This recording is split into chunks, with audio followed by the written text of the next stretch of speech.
very quickly. I have to say there can be absolutely no talking other than the person speaking, because we tape record these and it's not going to pick up what's being said.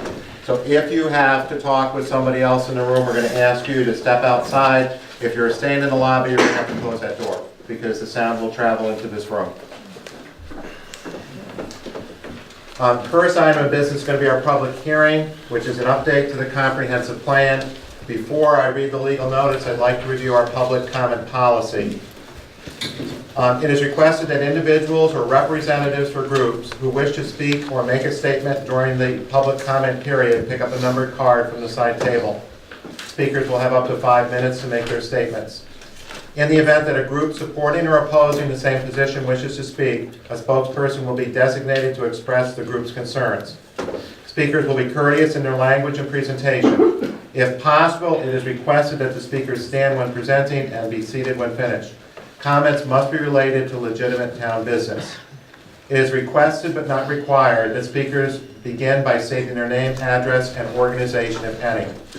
Speakers will direct their statements to the town board as a whole and not to individual members of the audience or town board. Discussion or debate between speakers and members of the audience will not be allowed. The town board will likely not take any action on the proposed update to the comprehensive plan tonight. That's not something that is on our agenda, and this is a public meeting notice. Notice is hereby given that the Guilford Town Board will hold a public hearing on May 8th, 2019 at 7 p.m. at the Guilford Town Hall located at 223 Marble Road, Guilford, New York, for the purpose of hearing public comments on an update to the December 2014 Town of Guilford Comprehensive Plan. Copies of the proposed update are available in the town clerk's office during regular business hours, as well as on the town website. And I think we had about 20 copies on the side table. At this time, I'd like to declare the public hearing open. Whoever has card number 1, if you'd like to speak. I have card number 1. My name is John Frew. I live in Binghamton, and I'm with the... Okay, I just want to make sure these comments are directed specifically to the update to the comprehensive plan. Okay. Go ahead, guys. Okay. I'll have to say from Local 785, and I'm for the high bridge wind farm Okay, project. once again, that's not pertinent to what we're doing. Comments should be directed specifically to the proposed update to the town's comprehensive plan, which is only the renewable energy section. Only the...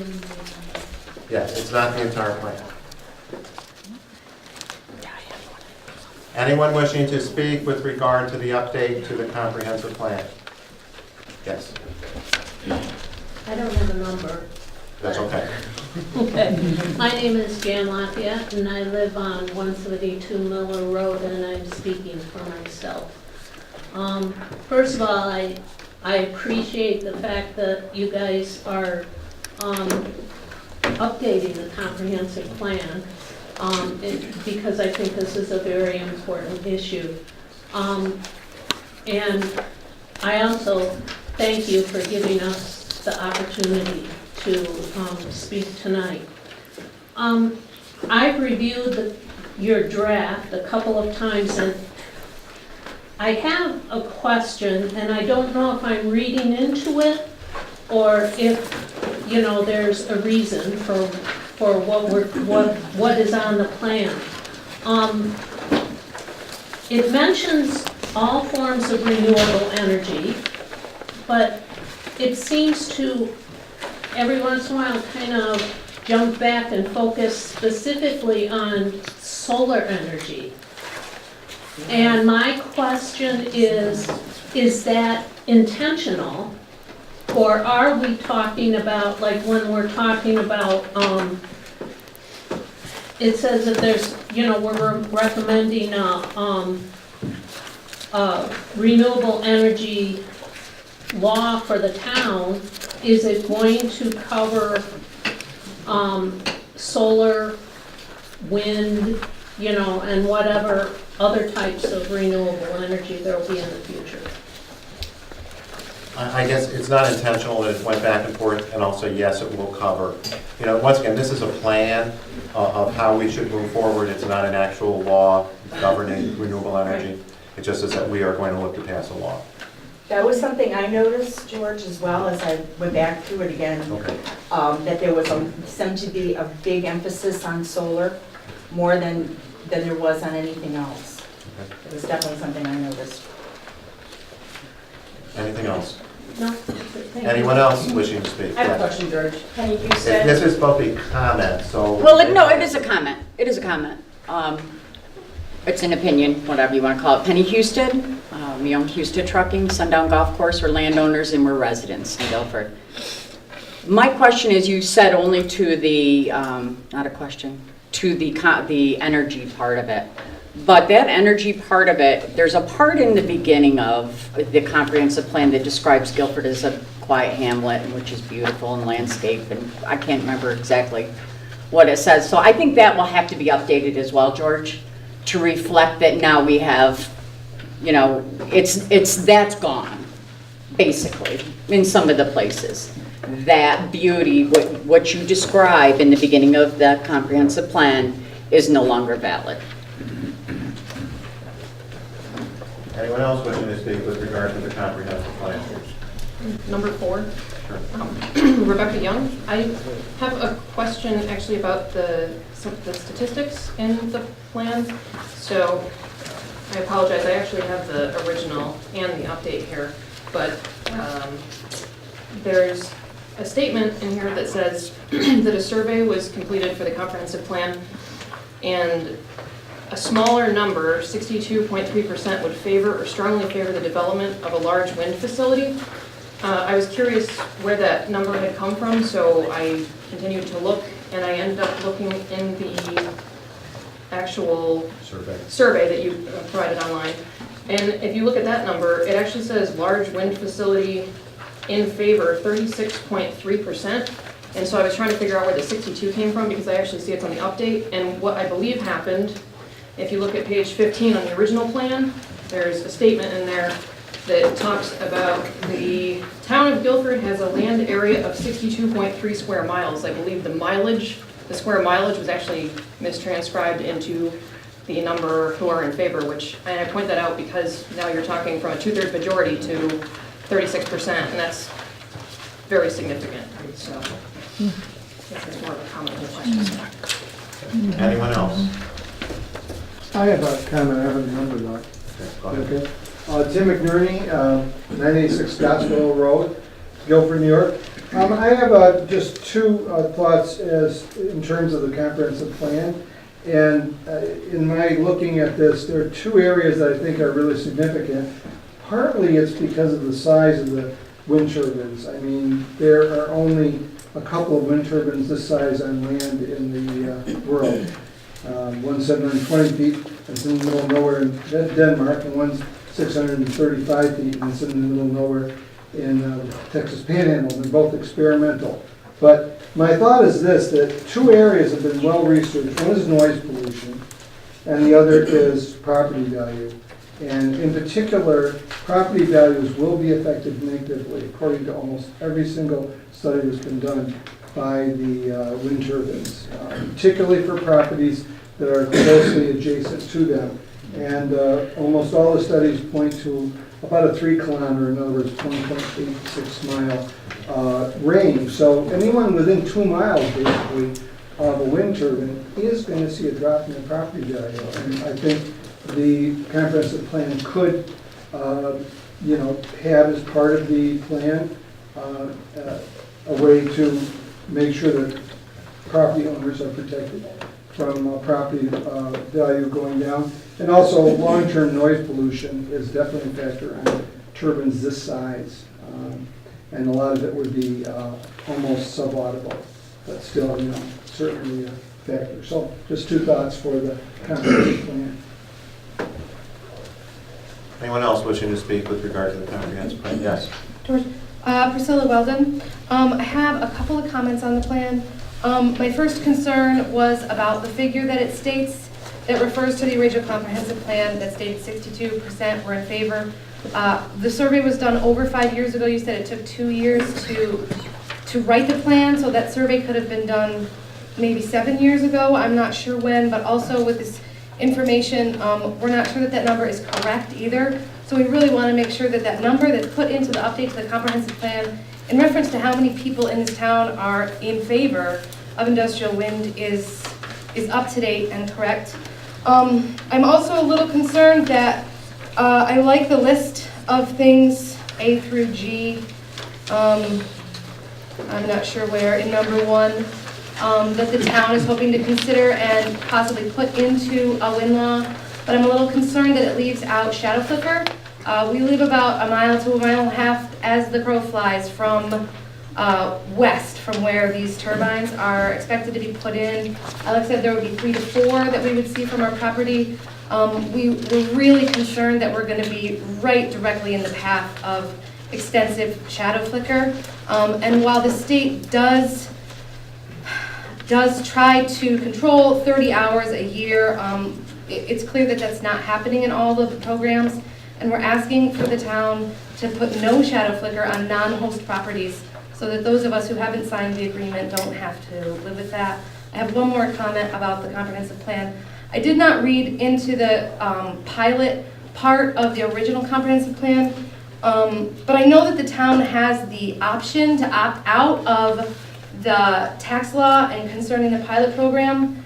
And I'm concerned that this added language about the pilot for smaller scale solar farms would make it more difficult for us to make that decision in the future. So I don't know that that language about the pilot and smaller programs is even necessary in this particular update, but it could enable us to not be able to pass that law in the future if the town chooses to do so. Thank you. Anyone else? Yes. Anyone else wishing to speak with regard to the update to the proposed plan? Once again, anyone wishing to speak with regard to the proposed update to the town's comprehensive plan? Hearing no one at this point in time, I declare the public hearing closed. We will take comments if you'd like. We're not going to take action on adopting or not adopting this tonight. We will have another public hearing. There are some things I think we need to address. And that will be, legal notice will be in the paper, it'll be on our website and so forth at a time that the board so decides. Okay. Getting back to our agenda here. I'd like to call the regular meeting of the Guilford Town Board to order at this time. I'd ask Councilmember Terrence Ives to please lead us in the pledge.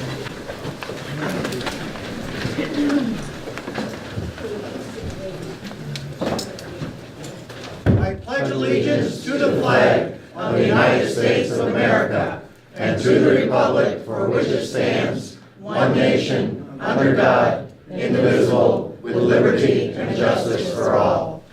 Thanks, Terry. Okay, first item of business we have is the approval of the minutes. We had 3 meetings last month, April 10th, 12th, and 24th.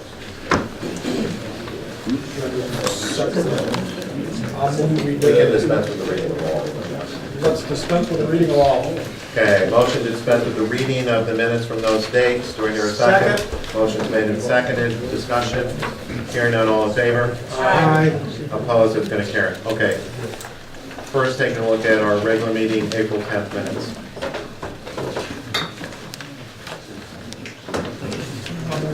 Accept them as presented. Okay, a motion has been made to accept the minutes from our April 10th meeting as presented. Do I hear a second? Second. Motion's made and seconded. Discussion. Hearing none, all in favor? Aye. Opposed? That's going to carry. Moving on to the minutes from Friday, April 12th.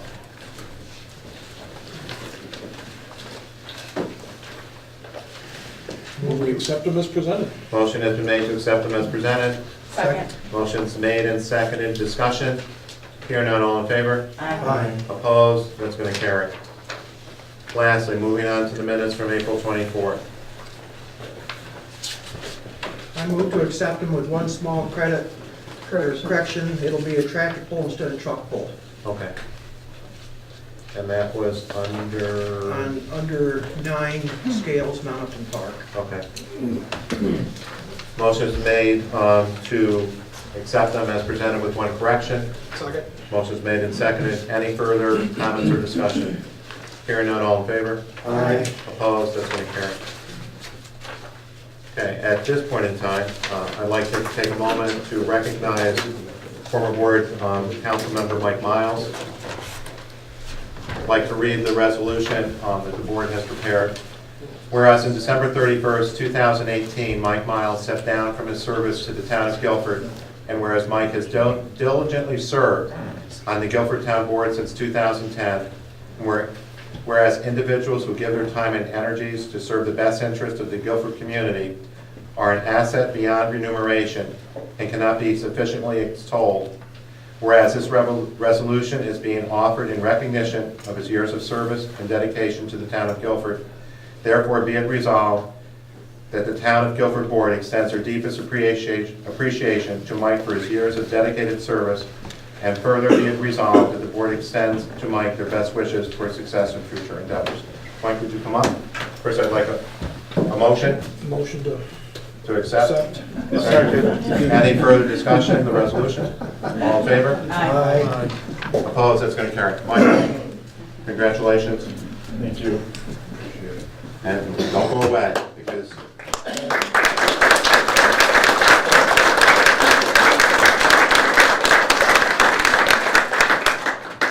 I'd like to present you with this plaque.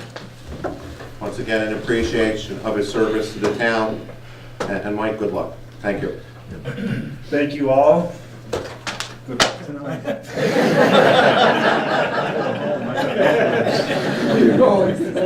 Mark, are you staying? Oh, yeah. Okay, we have one empty chair up here if somebody would like to use that chair. Okay, at this time, we're moving to our regular public comment from the floor.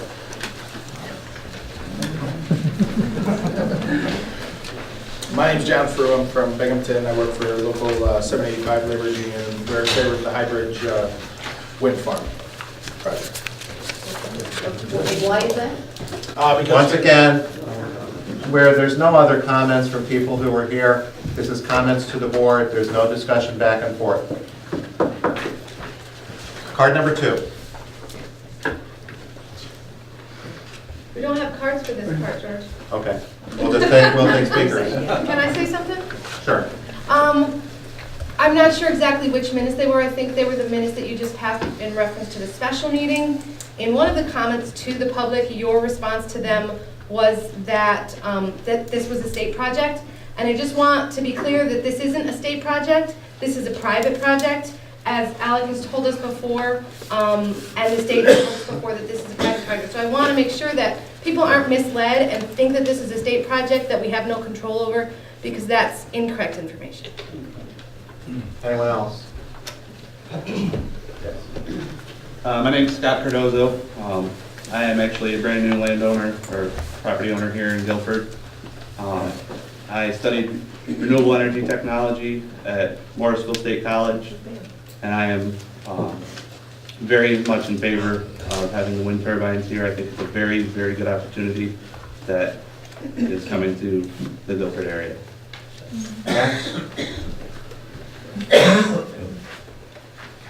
Yes, Paul. My name is Paul Knowles. I'm a property owner and a long-term resident of Guilford. Every town in our county is known for something. Greene has Raymond's, Sidney has Amphenol, Sherburne used to have Sherwood Medical, Norwich used to have Norwich Pharmaceutical and Victory Markets, Bainbridge used to have Borden's. There's a lot of jobs missing out of here, but every town is known for something. Norwich is currently known for not being a very nice town. It's, they're known for feral cats and dirty needles now, I guess. We have the opportunity in Guilford to be known for something other than vacant farms and farmers leaving and fairly high taxes.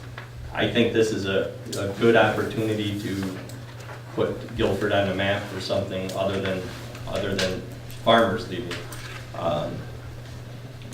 We have something knocking on our door. Norwich is currently trying to get a grant for $10 million to spruce the place up and bring people back and make it more friendly.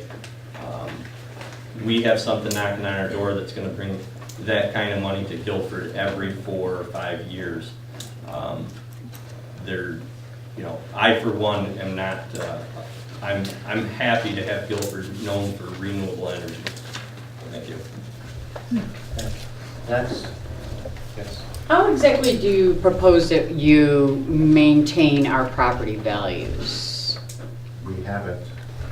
As far as when What- you changed everything here, the structure, you're allowing this to happen, you're the keeper of this, the town. Our land values are gonna decrease, we know this. How are you gonna protect us, George, from that? Well, first of all, it's not just George, it's the board. And secondly, it's to be discussed. You know, you're asking us a question, I can't answer that at this point in time. You have a statement about it, or No. any No, opinion? or I said I anything? cannot answer that at this point in time. Next. Yes, Jean. We have two Jeannie people. Backus. I think we need to proceed with this cautiously. I hear that this project has been in place for a couple of years. Unfortunately, I think there are many in this town that have only recently come across this information and heard about it. Whether it's due to our ignorance or negligence, or has it been kept secretive and quiet so that it could proceed to a point where it could go through with the least amount of people being informed? Whether that is meant to happen, so things that aren't wonderful are happening, or if it's just, this is the way business is done and everybody doesn't need to know what we're doing. I believe this is gonna impact everybody, whether you're a landowner, a large landowner, a little landowner, you're an absentee landowner, it's gonna affect everybody. The people that are driving through. There's just too many unanswered questions. And I'd like to see this really thought out and, you know, we're gonna get millions of dollars from it. Let's see it in black and white. Let's see some proof. There's health issues to be considered, because once this is done and once this is in place, there's absolutely nothing that can be done to undo it. That's right. And I'd really like to see us take our time and think it through. And if this company has this town's best interests at heart, they will understand our concerns, and they will take their time, and they will listen to us, and they will address them to their best ability, and be out in the open and honest and forthcoming with it. Thank you. Next. I'll go next. My name is Michael Dunnan. I'm the president, field rep, and apprenticeship coordinator for Labor's Local 785. Now, I've been a lifelong resident of the southern tier, and from what I've seen, there is no more manufacturing, there is no more farms. Jobs are either retail or you can't make a living. You're trying to make cash on the side. The jobs are needed, the energy is needed, this project is needed. The science is there. I mean, you can Google anything and you'll find as many one side as the other, but how much of it is viable science? That's the problem. You can't just go off Google and the first thing you read, that's viable science against a project like this. The project is needed, the jobs are needed, the energy is needed. So please move forward with doing this project. Thank you. Deb? Hi. I must have missed the meeting that said why 650-foot turbines are necessary when the ones in Utica are only half that size. So I didn't know if anybody here could answer that question, because I seriously am concerned about the height of these things and the environmental impact. I mean, these things are going to kill bats. It's just a start. Well, yeah. Okay, once again, we Sorry, can't have George. conversation going back and forth. Can somebody answer that? Why Once 650 again, feet is this is necessary? public comment. We'll try to get you that answer. Today? Zachary Messick from the Evening Sun. I know you and I had a discussion yesterday, and it's been brought up a couple times, like information not being presented and everything else. I found that their website actually has a significant amount about this project and everything else. There's a bunch of different resources they provided for those who are interested in learning more about, you know, the size of the turbines and everything. Unfortunately, my article today couldn't include everything in there, but there's several hours worth of videos and things of that nature, so you can learn more. But Okay, we will know. We've tried to get information out, but not everybody has internet or computers and so forth.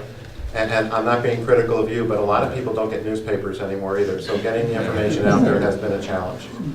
Anyone else? I'd like to speak to that. My name is Justin Harvey Conforti. I live over on County Road 37 by the corner of Phillips Odell Road. I am really just learning about the magnitude of this project and looking at any map that includes where people have leased their land or where they've given easements. Where we live is appearing to be in the heart of this project, so I am really concerned about the things that other people have said here. The property value impact, the fact that these types of turbines haven't really been tested or used on land before. They are, from my understanding, ocean-sized types of turbines, so I have a lot of concerns about that. My understanding is the company went door to door to let people know if they needed to use their land or wanted to participate. I don't understand why that courtesy wasn't afforded by the town to all the residents, especially ones who are directly located in the heart of where this project is. I can appreciate that jobs need to be made, but it can't be at the expense of everyone in the area without all the voices being heard. And I have concerns about the ecological impacts of this as well. I can say for certain we get bald eagles flying over our house. We just had one 3 weeks ago. So I would really be interested to know how that is going to be addressed or how that's going to be factored into what the project moving forward. Thank you. Yes. My name is Loretta Truffison. I grew up here in Guilford and I still live here. I live on Phillips Odell Road, 180 Phillips Odell. I agree with Paul Knowles. The whole world is going to know about Guilford. I think that right now the people for wind turbine project are all about numbers, and numbers are important. But growing up here and still living here and raising my family here, I'm very concerned for the people that live here and for the people's land that live here. I want to say that this is an unprecedented project. This has never happened anywhere in the entire earth. Have 26 to 30 turbines been put that are this size in such a small space with so many people. Even if you look at Calpine brochure here, there's a farm dotted here or a farm dotted there, but for the most part, when you look at this beautiful brochure, you see vacant land. You don't see houses here and there. And we have the power, the town of Guilford has the power to say what it is that we want from Calpine. I love wind energy, and I think the windmills that I've seen throughout New York State and beyond are beautiful, and I think wind power has the potential to do great here. But we have the power to say what Calpine can do and what they can't do. And we should be as stringent as possible, and we should make an unprecedented wind law if we're going to have wind power. We have the power. Knowledge is power. Everybody needs to get smart about this. And we need to build a very, very stringent wind law if we're going to go forward with this, because it is going to change our lives forever. Thank you. Next. Okay. Bob Fleming. I don't have a nickel invested in this wind thing. I kind of wish I did. I would much rather look at a wind turbine than some of these derelict properties that are around the town, and nobody seems to come in and complain about those things. Yes, we do. Not at this magnitude. And some people might not agree with me, but probably 2 or 3% of the landowners in Guilford are carrying the freight for the rest of the town through their taxes and stuff. And I think if these people want to put windmills on their property, they should let them go ahead and do it, because we don't have a whole lot going for us here in Guilford. And it's tough to make money in Guilford. Believe me, I've tried for 40 years. Anyone else? Michelle? Yeah. Go ahead. All right, My name is Robert Schaefer. I actually live on High Bridge. I've been blessed in a way. Me and my wife have raised 4 children in the property we live on. And in the mornings, I like to go out, sit on my deck, and look at the sunrise. And from the way some of these maps look, I'll be looking at it through a window. And that's not what me and my wife planned on. And it's just a thought, and I've heard a couple people say that farms are dying down, but yet I've seen 3 farms be renewed by the Amish, or the Mennonites, so they're coming around. So it's just my thought. Michelle Hartwell, and I live on High Bridge Road. The first thing I want to do is suggest that possibly the board would consider maybe an attendance record for our meetings. I wonder if this couldn't be advantageous to us when the state looks at us as a community to see and recognize that we do participate in our local government. I think it could be done easily so that Gail doesn't have more to do by just having a sign sheet that could be attached to the minutes. But I think that that might be a good thing. What I would like to know is what the town has in place or is considering for road usage regulations. I feel it's a concern that we should all have, that every resident is going to be affected by what happens to our roads, first of all, with all the heavy traffic from the large machines and trucks. We all know what having the increased traffic of the heavy trucks to Giovanni has done to Route 8 is a mess all the time. So we're going to have that to live with while the construction is being done. I live on a narrow back road because that's my choice. And up until a decade ago, or maybe a little more, most of it was a dirt road. I don't feel that I should have to give up, or anyone should have to give up their road frontage to widen these little town roads and at intersections for the benefit of others.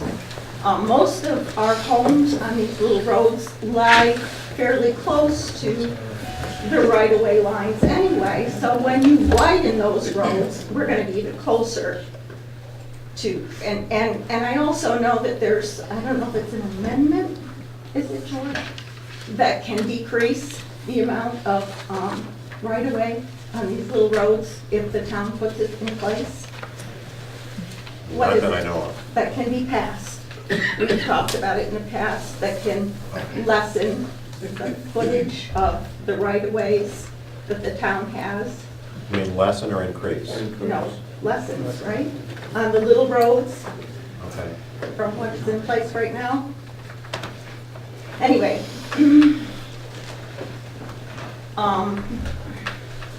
Let's see, that was in place, sorry. Anyway, they say, I know, that everything's gonna be put back in the as-was condition, but like I said, we're gonna have years of poor conditions to drive on while they use our roads with these heavy machines. And they're certainly not gonna re-narrow the roads that they widen, so we're gonna lose road frontage that we can use. We're gonna lose 100-year-old trees that they cannot replace.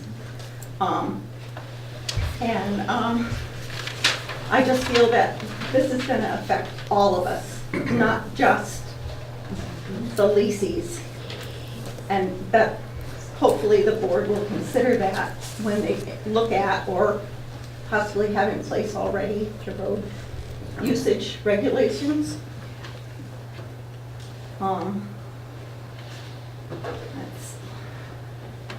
And the other thing I'd like to address, and maybe I should have done it, I don't know, with the plan, but they say because this is a private, not a state project, that eminent domain cannot come into place. But when it comes to passing like high power lines over a property after these windmills have been set, and it's the way the crow flies, I would hope that the board looks at and makes sure there's no loopholes, that a different agency can come in and take that eminent domain and use it for Calpine's benefit. Just a couple quick things. Our roads are Bob, is the right word governed by the Cornell Rural Roads Program? Yes. But that describes what we can or can't do. So if you just looked online, you type in Cornell Rural Roads, it would have all the specifications of the town roads. Currently, no, we do not have any road use laws in place. It's something we have been looking at, and we've just been very busy. It's not that we're ignoring that. Right. Anyone else?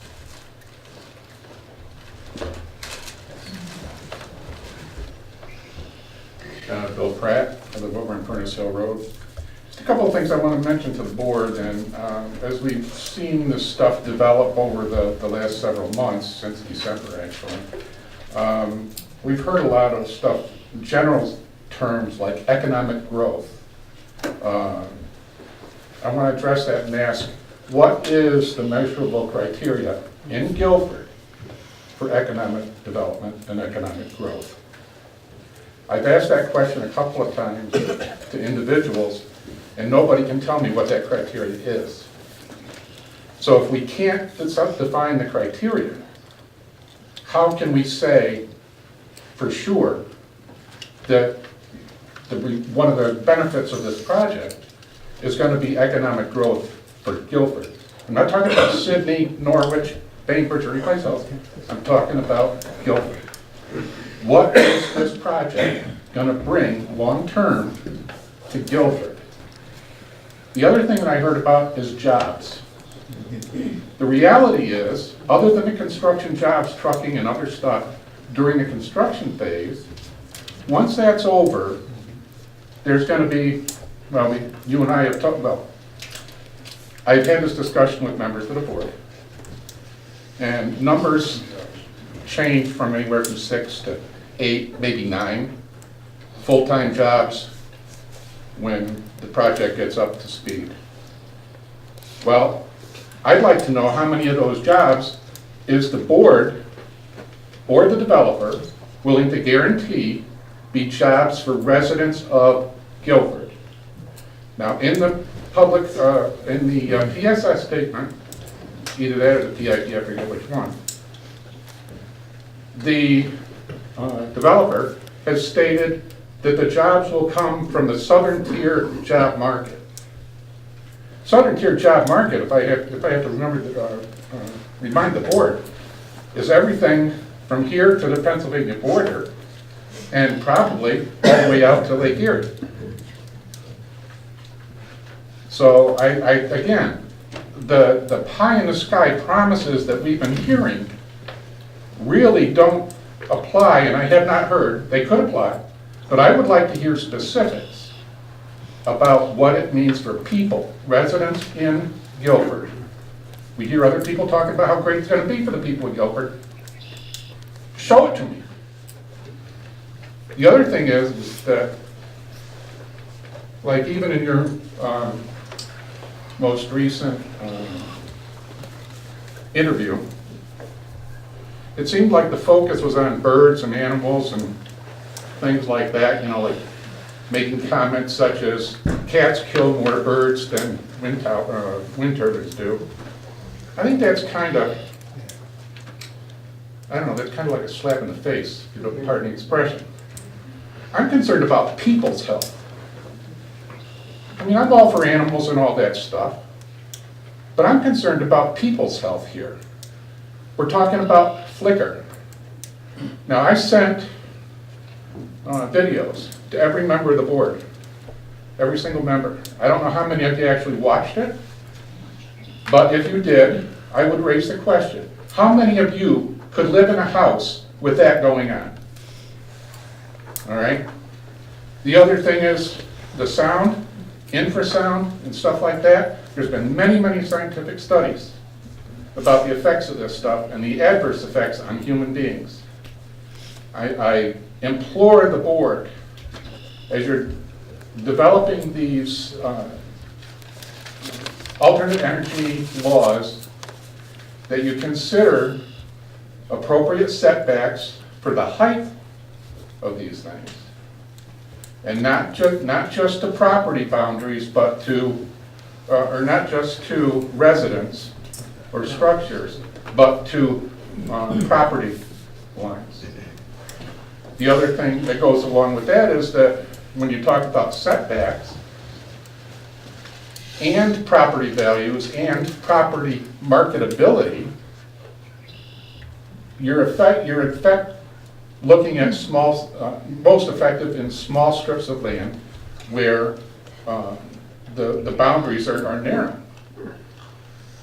If you make setbacks that are inappropriate, you could render that property totally useless for any future building on it. So if somebody bought a piece of property with the intent to build a house on it in the next 5, 10 years, or to pass it on to their children, like some people like to, you know, focus on, then they wouldn't be able to do that. Because now the setbacks are not adequate to protect the entire piece of property, adjoining property. So there's a lot of factors here that I haven't heard adequately in the discussion by the boards as you're going forward with the laws. So I'm just asking that you pay a little bit more attention to the people and to what all these pie-in-the-sky promises mean when it actually comes to Guilford. That's all I got to say. Anyone else? Yes. Okay, I'm concerned. No, you don't have to stand. It's preferred but not required. I'm concerned about the infrasound and low frequency sounds and their impacts, and I did a lot of research regarding that. And I came across the World Health Organization, and that's attached to the United Nations. So it's not a fly-by-night operation. It has 7,000 people working in 150 country offices, in 6 regional offices, and it's headquartered in Geneva. So it's a significant organization. It's not just a website that just pops up. A quote from their noise guidelines is the World Health Organization. The wind industry has denied and ignored evidence directly linking wind turbines and sleep disruption leading to negative human and animal impacts worldwide.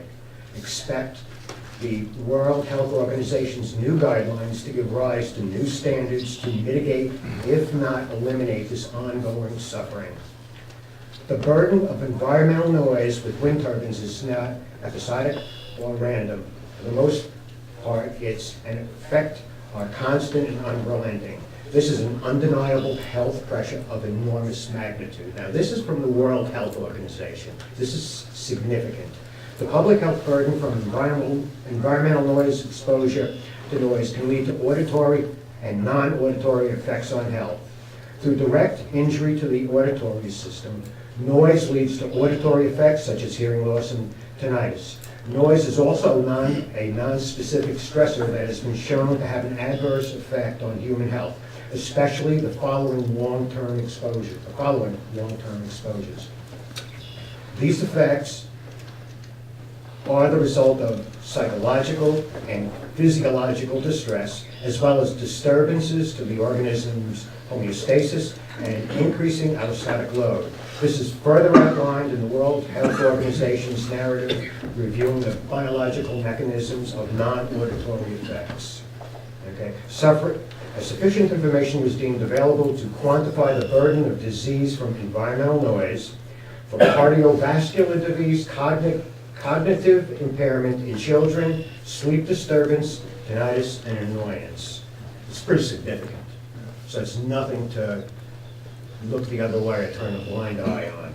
With that said, the board is really charged with maintaining a safe environment for all of its residents and establishing a protective wind law. And we seek the following: 5 times the height to a property line setback, 10 times the height of a wind turbine to an existing residence setback, a height cap of 350 feet, no shadow flicker to non-host properties, no infrasound on non-host properties, and a property value guarantee. Anything less than this will be considered irresponsible and negligent. Okay, regarding the avian and bat mortality issue, and justifying it by the cat and bird kills is another glowing example that showcases man's inability to properly and responsibly manage his own animals. Furthermore, using that same logic is like saying that the Exxon Valdez spilled 11 million gallons of crude oil into Prince William Sound, therefore it's acceptable if I spill 100,000 gallons of crude oil.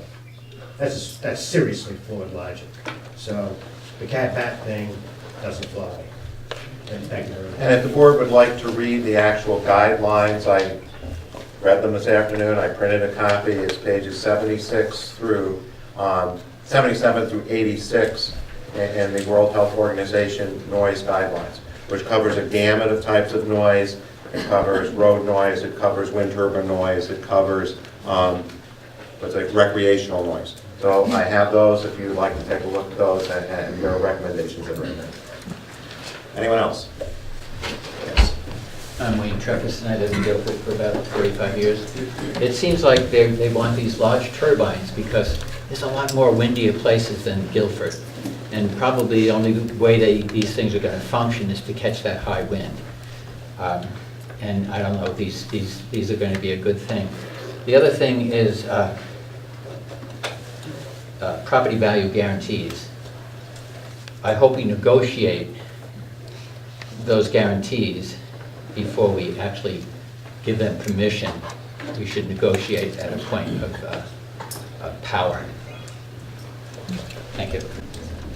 I'm just going to respond briefly to that. Several presentations to the board have mentioned property value guarantees. What we've looked at is actually and been presented are property value agreements, which I might say is a little bit different than a guarantee. There's a process by which someone who felt that their property was devalued could appeal that process that they would go through. What's that process? It varies. You know, there's one that was in the Hopkinton law. I've been presented another one that was drawn by attorneys in Illinois. There's things out there. So you're talking about a mechanism for people who are outside the agreements with the company to appeal to the company for a remuneration for their property value? If the law is so written that way, yes. If the law is written that way, but that doesn't guarantee that it ends up being that way, right? Correct. Wouldn't it be better to negotiate before we actually agree with this? Sure. I mean, you know, if not, we're dealing with people that have done this with very high valued lawyers and things like this. We're not going to be able to have that opportunity and that strength. Okay. Anyone else? Yes. The proposed wind turbine farm that produces this energy is not going to benefit the town of Guilford, is that correct? In other words, the town of Guilford is not going to see a reduction in our NICEAG bills or whatevers? Absolutely not. Thank you. Absolutely not. Anyone else? They're not paying any taxes. They're going to be putting millions of dollars worth of structures, similar to what the oil drilling was going to do. And they're not going to pay taxes on it. If we build $1 million house here, our taxes are going to be maybe $20,000 a year. It just doesn't make any sense. What benefit are we going to get from all this additional construction that they're profiting from? Yes. Anyone else? Yeah, you guys can't better watch our properties, George. Please, the board. Okay, we have several things on our agenda. Okay. My name's Dan Harrington. I'm a lifelong resident of Guilford, third generation on my land on Keach Road. It's important to state that people who are against the High Bridge project are not against wind power or renewable energy. What we are against is 650-foot turbines being placed too close to homes and people's property lines. Our top concern is for the health and well-being of the people. That's all people within and around the proposed project, especially those who own and live on non-host properties. We need a comprehensive plan that ensures a protective wind law can be written. The wind law that can protect us is written at the local level by our town board, right here. We need a protected wind law that includes a setback of 5 times the tip height for property lines, a setback of 10 times the height to an existing residence, a height cap of 350 feet, no shadow flicker, sound, or infrasound on non-host properties, and a property value guarantee. Thank you. Anyone else? My name is Gary Lackus, I live on the Creek, Rich Smith Road, I didn't name it. I've been there 46 years, used to be High Bridge Road. Anyway, I'm quite sure that Cat Pine there has done a substantial and time-consuming study to develop how the proposed project fits their needs. How many years they have been doing this, doing their research for this hybrid project? I mean, has it been 2 years, 4 years, 5 years, 6 years? And in the same token, for the first time I had exposure to this project was back in November.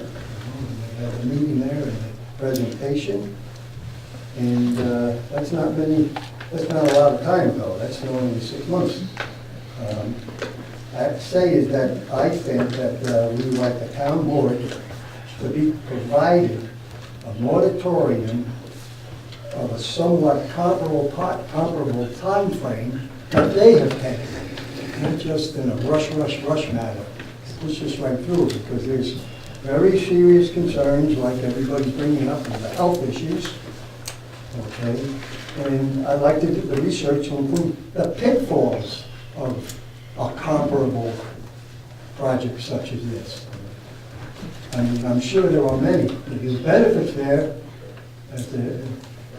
obviously, but I mean, there's a lot of pitfalls, and that's what we do with the health and the value of the properties that are involved.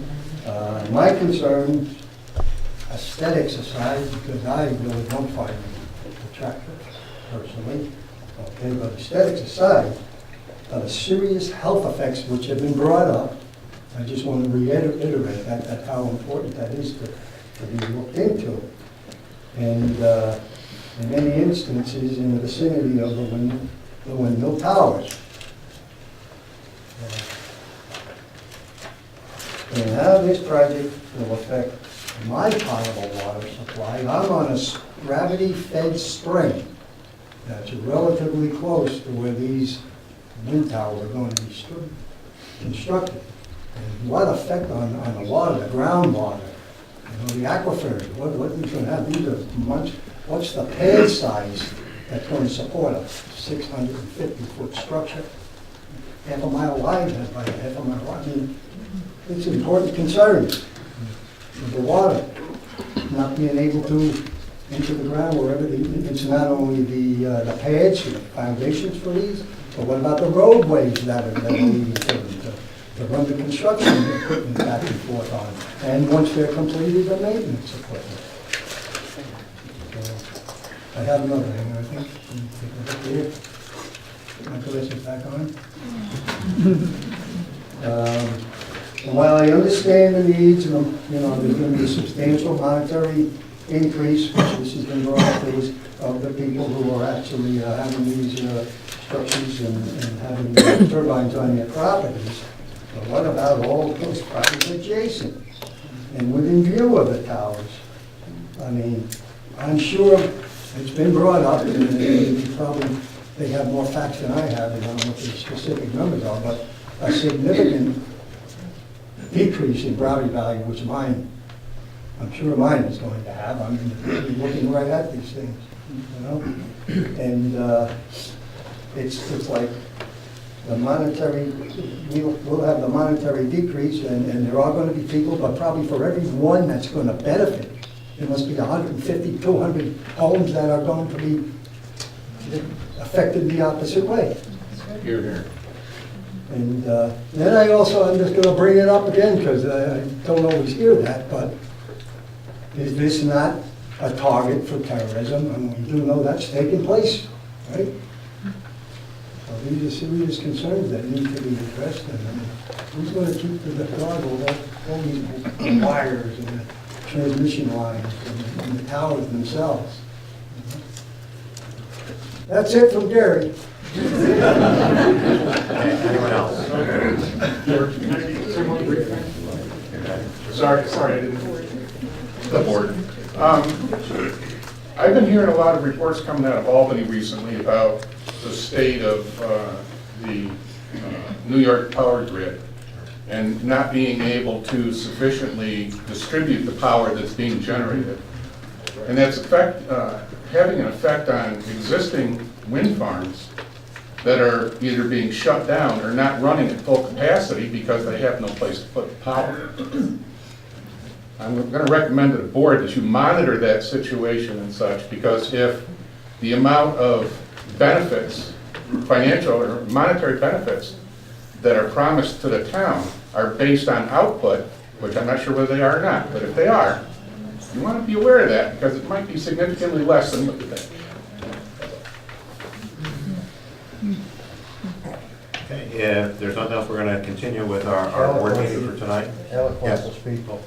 I'd just like to let the board know that a lot of the questions and topics and concerns we've heard tonight, the studies that are part of the application that's being compiled address with specifics a lot of these issues for the board, the public to review, to comment on, and to understand. So there'll be specifics about location, about impact to the grid, wildlife. There's 42 exhibits in the application, so that information will be presented. So a lot of the information I've heard are comments and topics that seem to be without the benefit, I know without the benefit of the specifics of the project. And that is something we have been communicating, we are compiling, and we'll have that as part of the Article 10 process, will be available for the town review. And as the board well knows, the PSS and the PIP, and that is information that has been provided, albeit not to the level of depth that the application information will include, but that will be available. Now, can I assume then that current depositories for information, which the town is one, will have copies of those things that would be available through DPS online? That's correct. There are physical copies as indicated in the PSS and PIP. You're correct, the town is one of the locations. Oxford Library, Norwich, Planning Department in Norwich, and Sydney Library. That's right. There'll be digital copy online as well. PSS. Yeah. PSS, what's that? Preliminary scoping statement, which is currently, if you go to the DPS Department of Public Services website, it's there. You go to Hybrid Wind Project, click on it, and you can pull up all the documents. Okay. Yes. George, I want to comment that Board. Board, I'm sorry. They have to listen too, come on. I would like to comment in response to Alex's comment about the information that will be available. All that information won't be available to us. All the shadow flicker maps and the exact location of the towers and all of the studies that they're doing and where they saw the eagles won't be available to us until they file their application, and that information is in that application. If we are supposed to write wind laws before that application gets submitted, then we are not privy to the information that he's saying that we will all get. And I think that that's an important thing to know right now, is that that's what we're trying to do. We're trying to pass a law before that we have that information, and that doesn't seem like a proper course of action to me. Here. Yeah. What would we do if we have to have, if they only want these high towers, and we only say 350, and basically it seems like maybe they're going to spend this extra money because it's the only way it'll work and make any money for them to have the real tall towers. So are we going to stick to our guns and say, no, the 350 is the ultimate? Or are we going to let this thing go and let them do whatever they want? I mean, that's something we hope we stick to our guns. Anything else? Yes. Hi, I'm bored. I'm Ted O'Flynn. I live up on the crossroad. I happen to work in construction, and I have worked in coal plants, nuclear plants, gas plants, every kind of plant possible. Now, if you look at the history of construction, asbestos was the greatest thing in the world. They put it in everything. You know, just take that. Then they found out it was bad for you. Well, let's go to the coal plants. Coal plants are great. Let's dump this in there. How many hundreds of thousands of people did coal kill? They said, well, let's go to nuclear. Look at all of the disasters nuclear has created. Now they're trying to find another alternative. Now they're going to the gas plants. So far, there's no environmental impact. They're going with the windmills. The windmills, there is health effects on it, and that's all I'm asking you guys to look into, is just the health effects as they're gonna be. Somebody else out there also? Okay, I guess. I have one more. We compiled a map based on the lease information. And when I looked at this map, I found a resident that wasn't red, and they're surrounded by leases. So I assumed they knew, they must, they're surrounded. Went to their house, they didn't know. And I don't think that's a coincidence.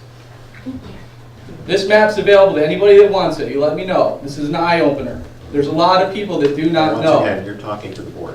It's Okay. available to the board if you'd like it, I'll make it. Great information because we're not getting it from there. Okay, at this point in time, we're going to move down on the agenda, which is on the sideboard. We have discussion of draft renewable energy law. I need to give you updated copies, the ones that are in your folder if you'll return. And everybody gets a new one of these.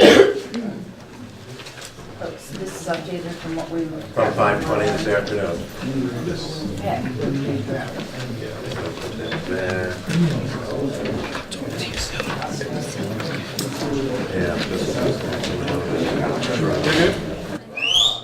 Once again, we cannot have any talking because the tape will not pick it up. There's empty chairs up here. If people would like to come sit down, we'll let people move around for the next 30 seconds, and then we're going to get started again here.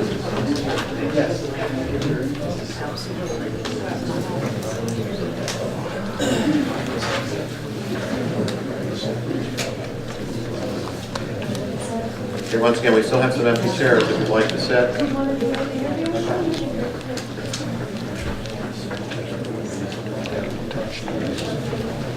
We will open back up to public comment, probably will be at midnight or so, but we will take public comment again at the end of the meeting. Okay, for people who do not know Brady, he's our attorney, worked with Coughlin and Gerhardt working on a renewable energy law for the town and some other things. We've had an initial meeting to kind of flesh some things out, and we're sort of revising things at this point in time. The board isn't going to take any action on this tonight. You know, we're just simply going through what we have, and we had questions for Brady before, and we're probably going to have more questions for you tonight. How do you want to go through it? You want to start from the beginning, kind of go through Yeah, changes? we might as well start from the beginning, go through changes. Some of them I think are understandable, but. Okay, all right, so just a quick idea of what some of the changes are. There was feedback given by, I don't know exactly who it was, I think it was somebody who worked on the comprehensive plan, maybe the consultant, I think, who had some good feedback on many sections of it. So I tried to address as many of those comments as I could. And county planning. Okay, yep. And then also just comments that were received from the last time we had discussed this. I tried to incorporate as many as I could in there as well. So again, it's still very much a skeleton and very much a starting point, but it's starting to, move in the right direction. On the first page, I had added a change there just to make it clear that this is a local law that needs to be consistent with the comprehensive plan as updated, which is it's a general legal standard that applies across the board. You can't adopt local laws that are inconsistent with your comprehensive plan. So I wanted to make it clear that the intent here is to adopt a local law that's consistent with the comprehensive plan. And I understand that you're adopting an amendment to that almost simultaneously. So we do have to keep in mind, the content of the amendment of the comprehensive plan as we do this. Nothing on page 2. On page 3, I added some clarity here to the definition of non-commercial wind conversion systems. This was based on feedback from is it Nancy? Nan. Okay. She had suggested language that indicated that you have to be able to define what's non-commercial and what's commercial. So if someone just wants to put a wind turbine on their property for their own use to generate power for their own property, that's fine. But there does become a threshold where maybe they start producing more than they need and start selling it, where maybe it transitions into a commercial wind turbine. And she had suggested that as long as it generates less than 110% of the on-site needs, that it's considered non-commercial. So you can generate some additional that you can profit from, but not substantial. So that's kind of purpose of that change. What would happen if that switched, like they increased the amount that they produce above that 110%? Well, that would be somebody would have to step in and say, look, now you have to comply with the commercial portion of this local law. So they would then switch and be Yeah. considered And commercial at that point? the entity, the town that enforces this really is the town board. The town board grants the permit for the commercial wind turbines here. If it's non-commercial, then it's basically a building permit, essentially. Yeah, I mean, there's a possibility that it could then possibly increase the amount that they Yeah. produce, over time. Yeah. And Now, that would change things. And to be frank, that's going to be difficult to monitor. I mean, there's really no question about it, especially for a small Right, the town. permitting process actually goes through the county. Yeah, yeah. It's So, not town board. well, we can change that, but the way this is written is the town gives a special permit for the commercial wind. And just to clarify, also for the people who are listening here too, this local law can only directly regulate wind projects that produce 25 megawatts or less. If it's 25 megawatts or if it's more than 25 megawatts, it's governed by Article 10 that you've heard mentioned a lot here. Okay. That's not to say that this local law doesn't have influence on the Article 10 process. The siting board will consider this local law and consider its applicability to the project that they're going to offer a decision on. So it does carry meaning, but there's a window there where we specifically and directly regulate it, and that's between non-commercial and commercial wind towers that are up to 25 megawatts. If that makes sense. So in section 3, I don't remember what we did here. There was a section here, so just simply allowing for the town board, if it wished, to waive certain provisions of this local law. I eliminated that entirely based on a recommendation from Nan. And also just, you can always waive a provision. There's no reason to have it written in there. So I felt like it was important to remove that. In the end of page 3 there, I added a provision there, just simply clarifying that that the non-commercial ones are subject to a building permit. Okay. Excuse me, point of order. Can you speak louder, please? Sure. On page 4, these are regulations for the non-commercial wind, and there were certain thresholds here that were raised. Again, so that for non-commercial wind, if you had a non-commercial wind turbine, there was a fall zone instead of 25%. It was raised to 50%. Again, in my experience, non-commercial wind turbines are pretty rare. You're not going to see a lot of them, but some of the standards I've seen are 25%, 50%, 75% of the height in the fall zone for non-commercial ones that are used on the property. So, this is really, that's up to you guys, really, how you want to handle those. Minimum distance between the bottom rotor and the ground should be 15 feet for non-commercial wind turbines. Okay, so for section 4 is where we begin in the commercial wind, okay? Okay. We had talked about last meeting, you guys had listed off a number of what I call sensitive sites, like the school district grounds, different ponds and lakes, the rivers, Camp Missouri, Mount Upton Park. So I listed a number of these here and defined them as sensitive sites. And the proposal that had been thrown out last time was for those sensitive sites, let me just read it. It says subject to on parcels where the borders of the parcel are at least should be 2 miles from the following structures and locations. So you're saying that the commercial wind facility will be at least 2 miles from the property border of these sensitive sites. That's what this is proposing in section 4. So that's really up for discussion. Yeah, I think it is up for discussion. One of the things on there, I don't know what it is, Indian Orchard Waterfalls, is that somebody added that? Or is that not in our town? Did that slip in here? That could be my fault. I was trying to think of Thursday. I never heard of it. We've been. Okay, so we should cross that off. threatened to bring them to this then.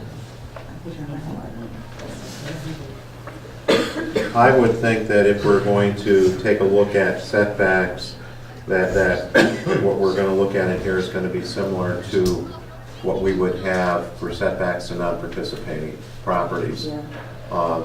Schools, of course, are more sensitive and so forth, so we may want to increase that something. But the 2 miles is gonna be over 10,000 feet, Yeah. which, that's a long way, it's 10,000. That's right, and it's up to you guys, what do you want to use here? And just so you know, this, you're right, there's another section here that has different setbacks for other standards. This is simply for those sensitive sites that we talked about last time. These are basically, this is basically the biggest setback in this law, right here. It says borders of the parcel, so that's the So parcel really- where the windmill is located? No, to the parcel I would, of the sensitive site. On parcels where the borders of the parcel are at least 2 miles from the following structures. No, it says sensitive sites. So the parcels, where the borders of the parcel are at least 2 miles from the sensitive sites. So it's got to be where the windmill is located then. Yes, where the turbine windmill is located and the distance to that site. So really, yeah, so I just read this again, it's the border of the windmill parcel, so the border of that property, the distance from that property line to the actual sensitive structure, sensitive site structure, I believe that's the way it's written.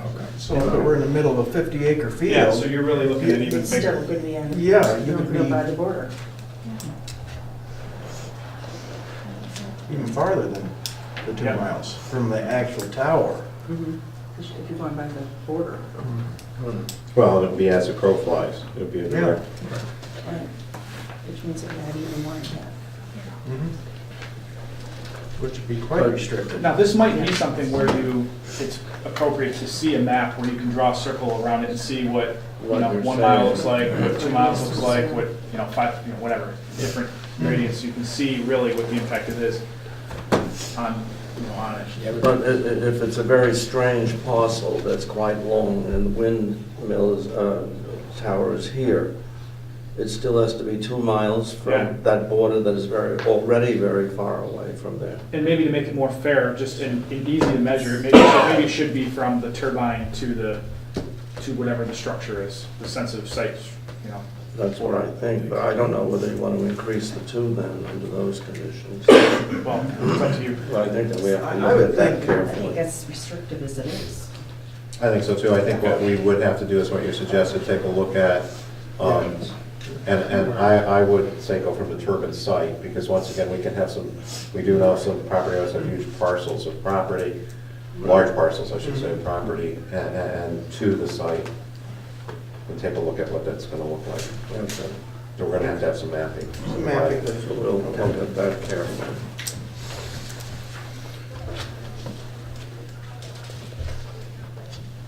Then if there's any other sensitive sites that I didn't pick up on from last time we talked? I don't think so. Let me know. Okay. Excuse me, we may add the Guilford Historic Society building. It's also the historic sites.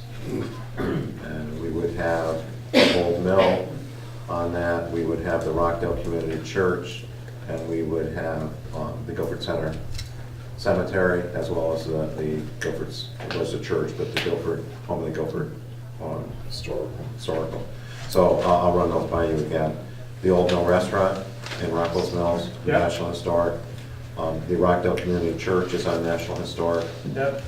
The Guilford Center Cemetery, which is relatively close to the Guilford Historical Society building, Okay. which is also in Guilford Center. They're pretty close by. Okay. I mean, those are the historic sites. Okay, I got it. So the next section starts getting into the list of items that, I'm sorry. So section 5, the next section, the only change I had was to indicate, to clarify exactly what it's meant when it says the application is complete. And to indicate it's not complete until they've satisfied, until there's actually been a seeker decision, or a draft EIS has been accepted and is satisfactory. So just to close again, feedback from Nan. And those are commercial that are not under Article 10. Well, it could, well, yes. I Because mean, it really isn't applicable to any project that's in Article 10. They're doing the environmental review, the state, so we wouldn't be receiving. Right. Okay. You know, Because I know they can sidestep, they don't have to do the seeker under the Article 10 process. They have their own. Yeah, the environmental review is solely at the state level, Yeah. so, but it does matter for any project that's under 25 megawatts. Yes, okay. So the next section is the section where we start to get in some of the application requirements. Again, most of these, a lot of these, won't be applicable to the article, to any project subject to Article 10. They have their own set of requirements, like, you know, that preempt a lot of these.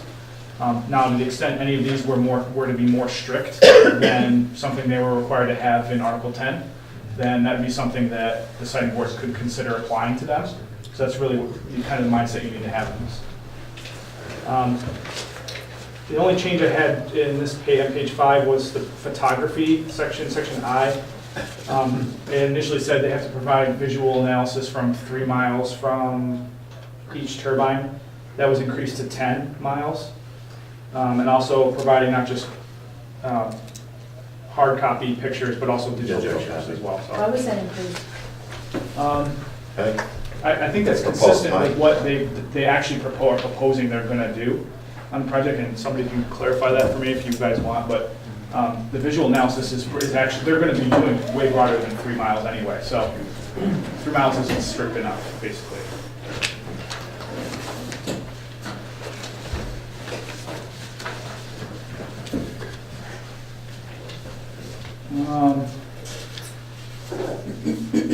I didn't have any changes on this page, page 6. Page 7, under subparagraph W, it describes the type of maps and plans they have to show, and I cross-referenced 2 of your local laws that I didn't previously have. This, I think the disposal of sewage, and I think they both have to do with sewage. Right. So. Once again, there was a section at the end of this that allowed you guys to waive certain provisions of this. I deleted that as well, for the same reasoning. Standards for design, next page, page 8. So this is there's a couple changes here. So at the last time we talked, somebody had mentioned that there are some shortwave radio clubs or antennas here, and so I incorporated a reference to that in the section that talked about them having to analyze and minimize any significant negative impacts to broadcast, fixed broadcast, reception antenna, radio broadcast, including amateur shortwave, I added. So television also applies to television, wireless phones, 911 systems. So they have to minimize, they have to show data that will indicate that they're going to minimize impacts to that.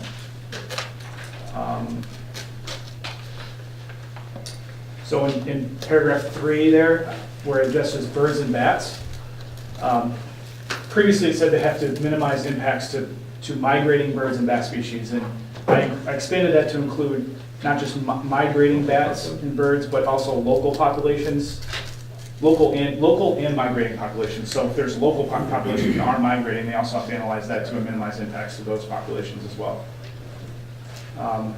Please stop me if anybody wants to chime in on any of this. The next one is noise. So previously it was listed, the restriction was, it said the level of noise produced will not exceed 50 dBA, and I added some language here.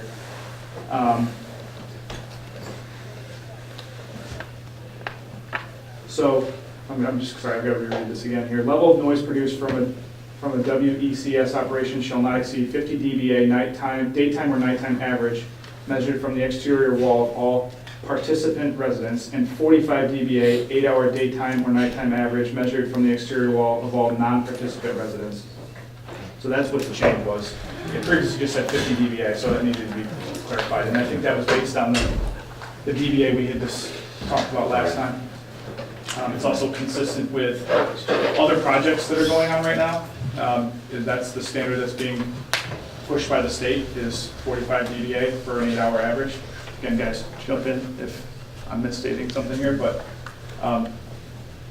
that's my understanding. To be fair, there are the WHO standards. There are new ones that came out in 2018, end of 2018. I have. Which, there's some different opinions as to how applicable they are because they're listed as being conditional guidelines, which are stricter than this. They would be much stricter than this. I wouldn't say much stricter. It's a different type of analysis. The prior WHO standards, this would be the 45 dBA is consistent with that. So this is something that the board has the ability to look at if it wants to. On the 45 is still within the new updated World Health Organization standards. And then I just added a kind of a catch-all at the end saying that the facility has to be located in a manner that's consistent with all applicable state and federal wetland law and regulations. I don't believe wetlands were mentioned before that, so I added that in there. I don't think there are any other changes on this page. Next page is the setback section. I added in what we had talked about last time. So let me just go down kind of through the list here as the way it's written. So each WECS facility shall be set back as follows, measured from the center of the equipment. The center of the WECS, which is, if it's talking about a turbine, it'd be the center of the turbine. 1.5 times tip height or more from the nearest non-participant boundary line. 1.5 tip height or more from the right-of-way of public roads. 2 times tip height or more from the nearest non-participant residence, measured from the exterior of such residence. 1.5 tip height or more from any non-participant commercial, retail, or industrial structure. I had thought under 3 we were going to go to 1,500 feet rather than a number of times the tip height.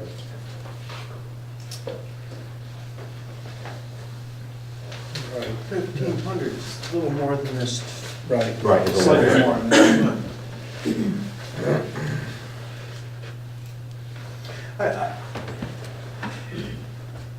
If they should come in at less than 650 feet, putting in this 1,500 feet would be more excessive, where if we kept it to the times, if they only came in at 400 feet, 2 times would be 800 feet. And so that would be, it would give them more latitude to, rather than a set number.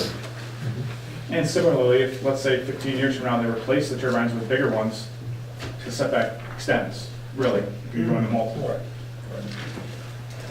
And we've got everything else in times.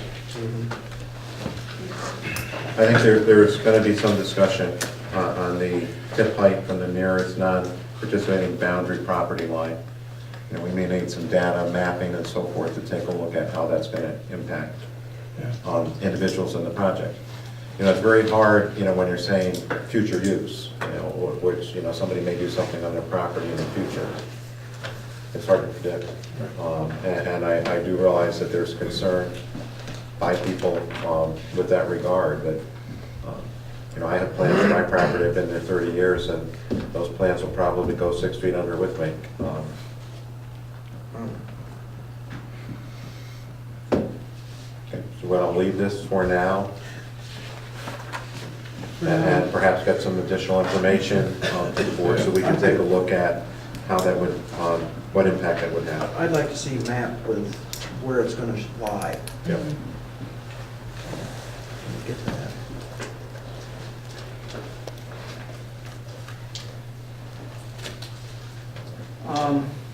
Once again, there is that piece in here which I know was addressed earlier regarding how far they are from schools and so forth.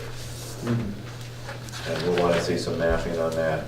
We can do the location of the schools and those other entities. And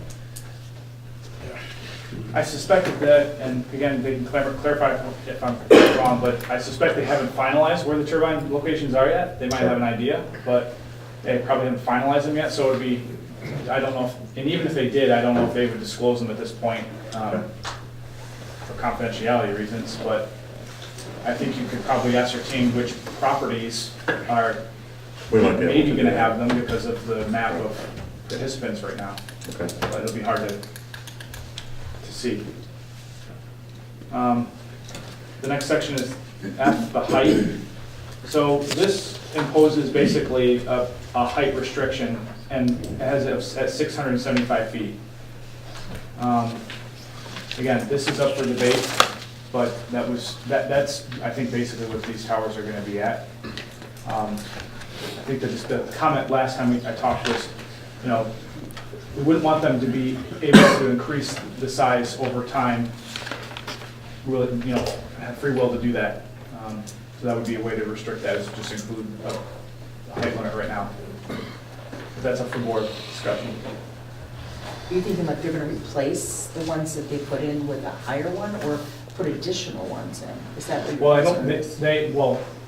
two different things. As far as I understand it, they can't put in additional ones on new locations without having to go through the whole Article 10 process again. They could, I think they could replace turbines down the road. I don't know exactly what that would require of them. I don't think it's as stringent as having to put a new turbine out. But And once again, the technology, you know, when we take a look at the original contract in 2014, all the research that we had was that it wasn't going to happen here because the technology didn't support that. And in a period of 6 years, technology changed. So as we move forward, who knows where technology is going to take us. This one could be cost effective, then to Well, replace. Yeah, but if ones the that they technology put in. changes, we could always increase that number if that's what the town wanted at that time. So I don't see any harm in leaving it at No. 675 at the moment. The next section, environmental impact. I think all I did was add a reference to that defined term, sensitive sites. So they have to analyze the visual impact from those sensitive sites. So even though we're also imposing that lengthy setback from the sensitive sites, they still need to include those as part of the visual analysis. Next page.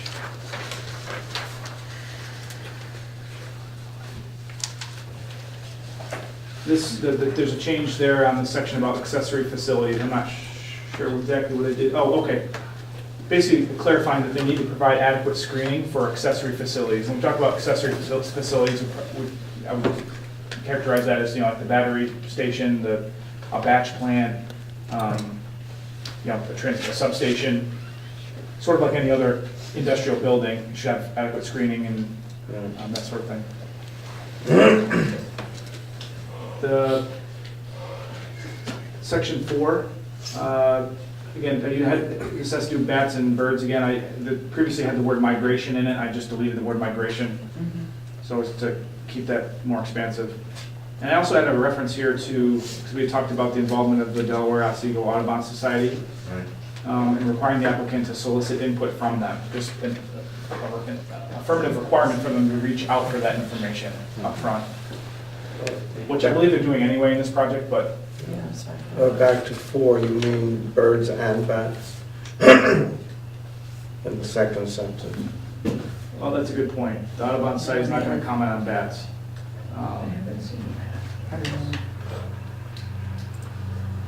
Because we may have migrating bats that need to be protected also. Do bats migrate? I don't even know. Do they migrate? Some might, but I'm wondering why you leave out the word bats there and you have it. It was just an error.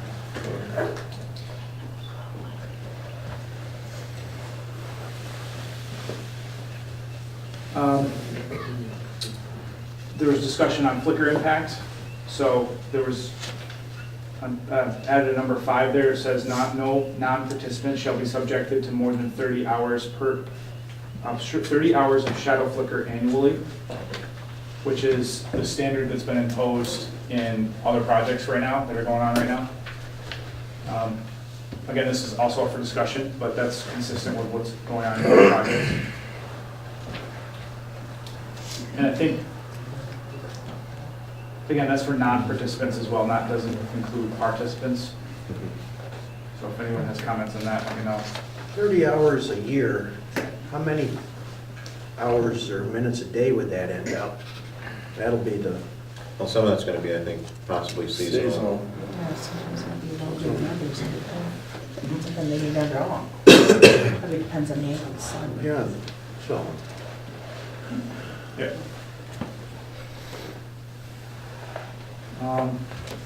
Nothing else on, oh, I'm sorry, down in the insurance and liability sections, those insurance and liability sections, I increased the thresholds of the amounts there. I actually think it's still lower than what they're actually going to be providing, to be honest with you, but you have to keep in mind that this also applies to people who are not, 120 megawatts. There are also people who might have 20 megawatts, so.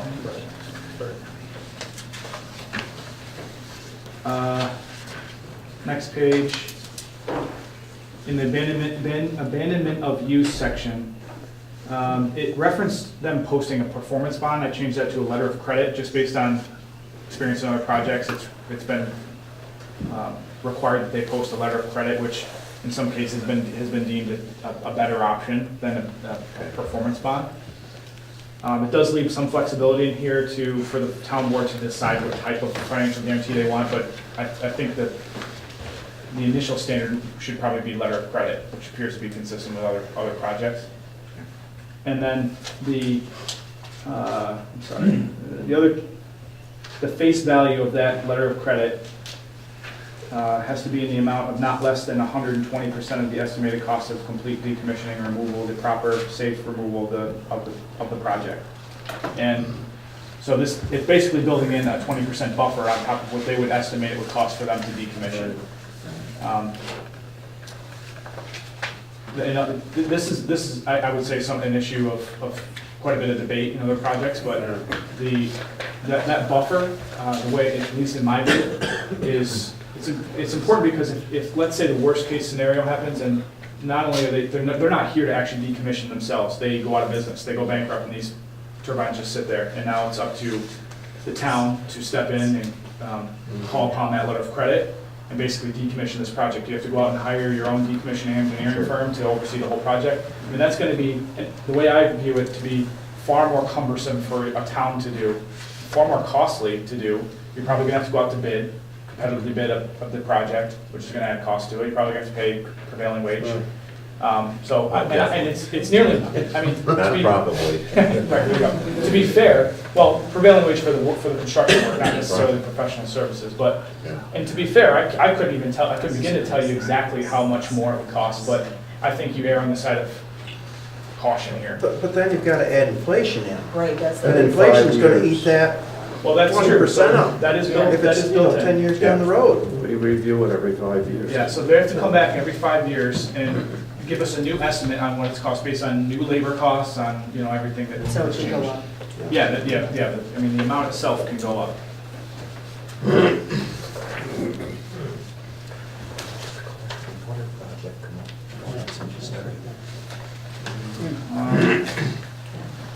All right, so in the next page, just add another reference to letter of credit, but then at the very, very end, added a sentence that says, the decommissioning plan shall provide for the ability of the town of Guilford or its assignee or designee to access the property owner's land in order to complete decommissioning if necessary. So here's the issue, right? If they walk away from the project and they don't decommission, they have access to the property to do what they need to do, but that doesn't mean that you would to come in and decommission. So not only do you need the right to have the money to be able to do it, but you need the right to be able to access the property to be able to do it. So if they don't somehow have a way to assign those rights to you, then you're stuck. You have to probably do eminent domain or something. So that's the purpose here.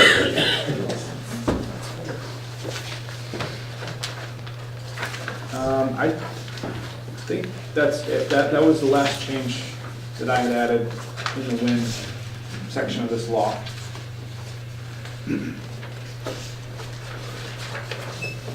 I have, if you want, I can go on to the solar section, or we can talk more about. Yep, I would want, it's part of what we're looking at. We've got to do this too, as part of it. Some of these changes to the solar sections mirror, because the two laws are structured similarly, you'll see some of the same changes. So we'll kind of go quicker through the ones that are the same, similar type of changes.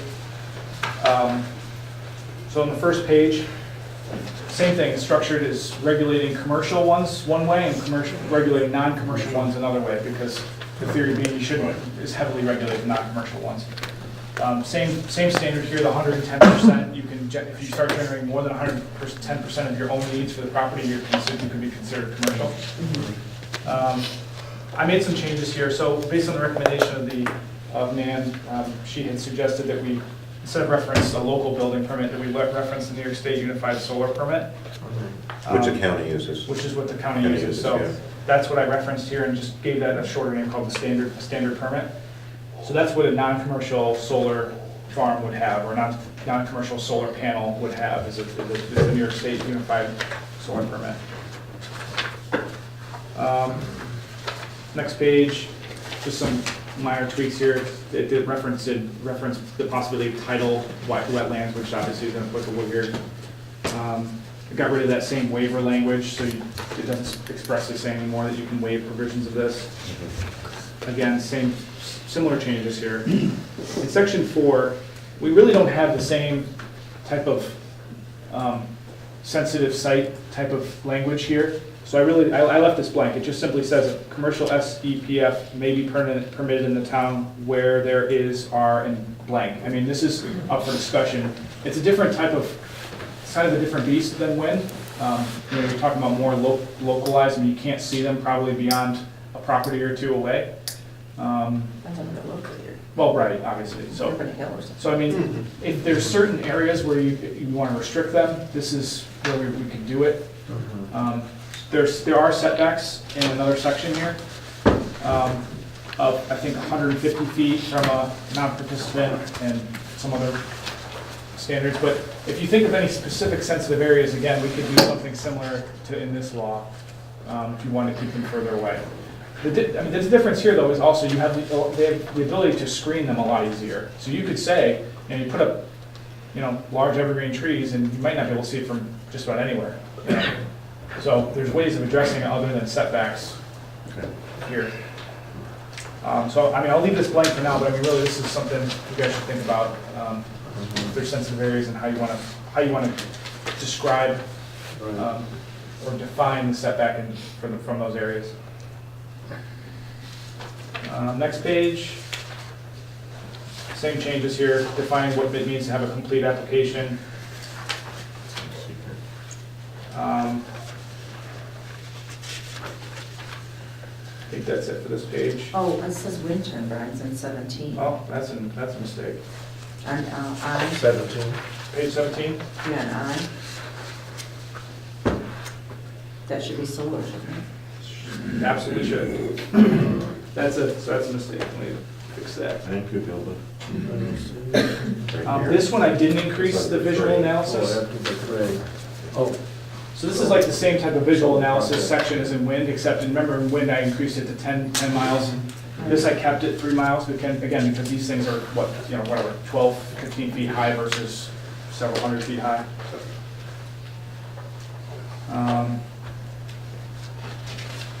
Next page. So setbacks, at the bottom of page 18. Setbacks and buffer. So it says that there should be a minimum 30% of the parcel should be preserved as natural vegetative open space. The idea being that you shouldn't cover a parcel completely with solar panels. There should be open space around it. A minimum of 150-foot setback from residential agricultural property lines. A minimum of 75, I'm sorry, I gotta fix that. There's typos there. But it should be 100-foot setback from adjacent town, county, and state roads. And a minimum of 75-foot setback to any other adjacent property lines. Now, there could be issues there too with roads and Reflection. Reflection, glare coming off from them. I believe there's a section here on that addresses that. And be some vegetative. Well, They're supposed to have a non-glare coating on. well, there's a couple of different things. You can define certain standards that they use whatever materials and designs have to minimize glare to the maximum extent possible. You could include vegetation buffers. You can require them not to be tilted a certain way at certain times. So all those things are ways you can address this. Also away from water. to bodies of water or I think that's what we may wells, put on there. things like that, in case that there's any kind of leaching from the panels, that it's not going to contaminate water. Yep, okay. Either personal water or bodies of water. I would think bodies of water, or may come under sensitive areas.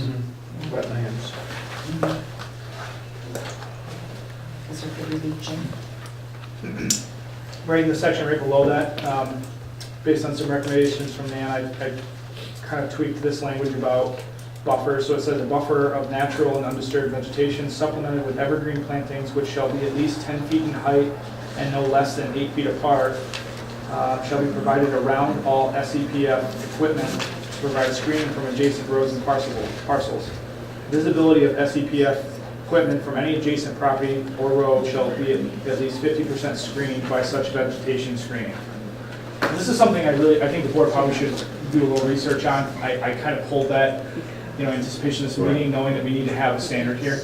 Her recommendation was we need to have a more defined standard. Before, it had just said that you need to have screening. So I tried to create a standard which made some sense based on another law I saw, but I honestly haven't done a ton of research on this. So this is something we should look at, some other examples. Well, my concern on that one is, they're going to purchase trees that are 10 feet in height.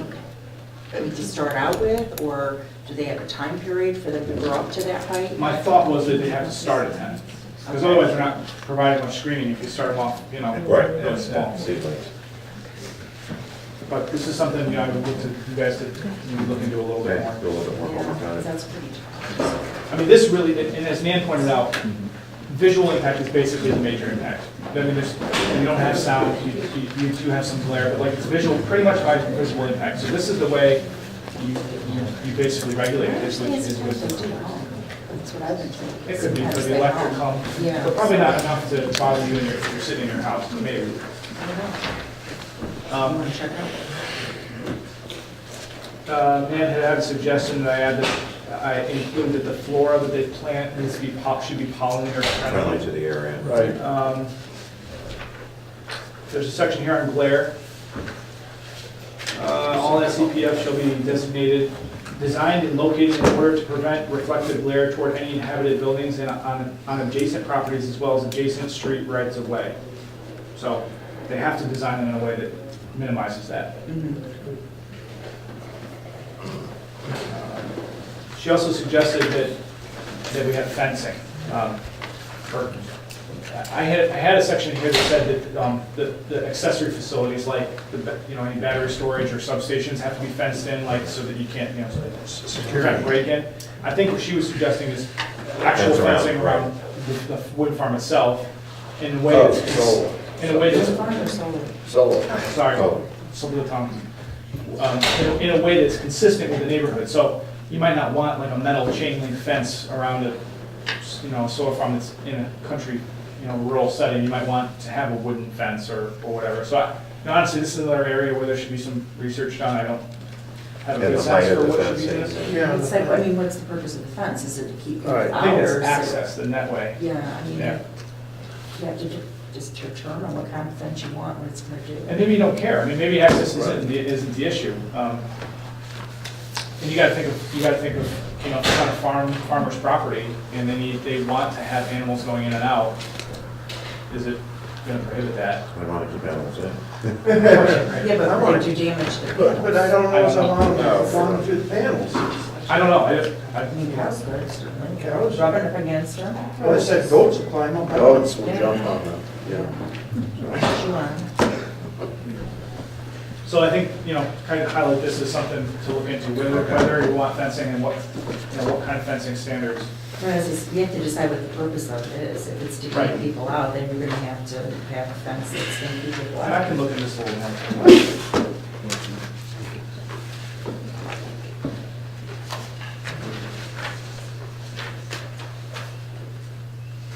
That's it for this page.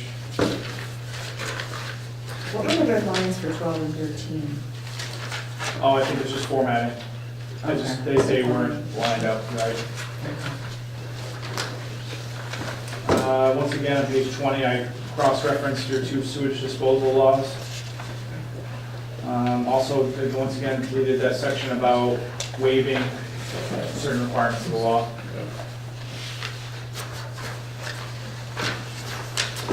And you know, I meant to, this is not something I did, but I meant to increase the insurance standards here too. So I will do that. You know what, and similar here, I meant to make the same changes to the abandonment decommissioning section that I made to Wayne. I didn't do that as well, so I'll add that in.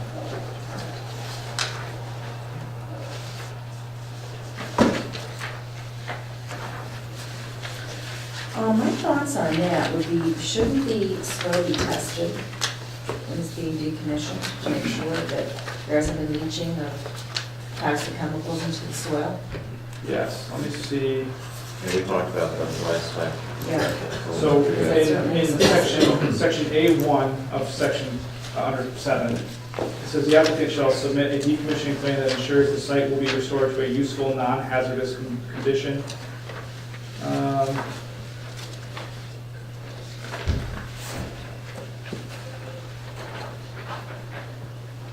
thought there might be more on this. Let me see.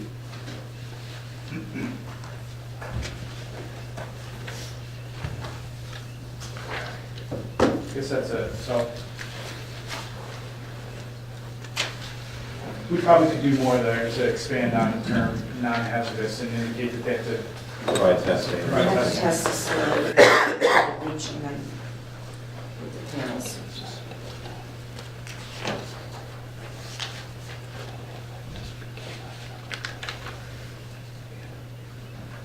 Okay. That was it for the changes I had. We're gonna have to make some decisions and get back to Brady on that. That's what more people want to do. Do some more research on some of the solar stuff. Just an update also, just procedurally, they filed their PSS. They are in what's called the stipulations phase at this point. They've proposed stipulations. I don't think the board's in a position at this point to stipulate anything. I did collect all the comments I've gotten from you guys on the PSS itself. I'm still working to put those together to give to the applicant to recommend changes to it. That was that big document we. Right, then what happens? Is there more of a negotiation after that? or- They'll either incorporate them, or they won't, or they'll provide feedback as to why they can or can't. Okay. That's basically what will happen. At this point, though, honestly, I think they're working on their application. I mean, that's, the formal comment period for the PSS is passed. That's not to say that they wouldn't address our comments, it's just that, I guess my feeling is, at least right now, the focus definitely needs to be on the local law. I can get them the comments we have already on the PSS, and to the extent you want to generate more by reviewing closer, you can do that. I don't think we have time to do that. We went through it pretty thoroughly the other day. And there's further opportunities to do this. Once the application comes out, that's really where there's a lot more detail, and you can. Now, it's my understanding there's another, there will be, once the final application is either approved or submitted, that there's another 60-day public comment period. No, there'll be a comment period following when it's deemed complete. When it's deemed complete, okay, that's. It's not from the filing. They have 60 days to, if you need to make changes in your application before the application's approved. You submit it, then it has to be approved. Correct. Okay. Okay. Anything else for Brady tonight? Okay, I'll be back in touch with you. Thank you for driving down, and we have work to do yet. I can hang around the public comment if you wanted to. Sure, well, that might be worthwhile. Okay. But you have the applicant here today. I think if you have questions, maybe it's time to ask them. Sure. Maybe not now, but. Right. Okay. We have several other things to do. I'll try to move down if I can find my report. For a while there, I thought I lost my supervisor's report. Okay, for people who are sitting out there, we're under number 4, reports. Supervisor report. I've received 3 letters from residents expressing their opinions about the High Bridge project. I thought I had emailed those out to you, but if not, they're available to read. May is Mental Health Awareness Month in Chenango County. Bob Davis and I had attended the County Planning Board's training on seeker on solar and wind power last week. One of the things they stressed is updating your comprehensive plan if you're going to look to pass any local laws. Plumbing repairs at Mountain Park bathrooms have been completed. Ray was out there on Friday. I haven't been over to check it out, but hopefully everything is nice and dry. Grantsbury logging contract has been completed and signed. We don't have a start date yet. That will be added, and he has 30 days to complete his work. Mike Grace was going to be either out today, and I did not see him, or Friday to mark the trees. And we are going to mark and some of the hemlock that's on there for good forestry practices. We had done FOIL requests regarding wind power laws in different towns in New York State. The only one we received back was from the town of Cherry Creek, which I think is in Chautauqua County. Completed Department of Labor application for vendor and job classifications for the carpet repair. Gilda, I don't have their response yet. It went out, it was done. They said they would be back in touch with me within 24 hours, and I did that on Monday, so we don't have it back yet. Okay. We can give you a copy of what we have on the application. Moving down, I contacted Bedford Locks. You'll see the proposal in your board packets tonight.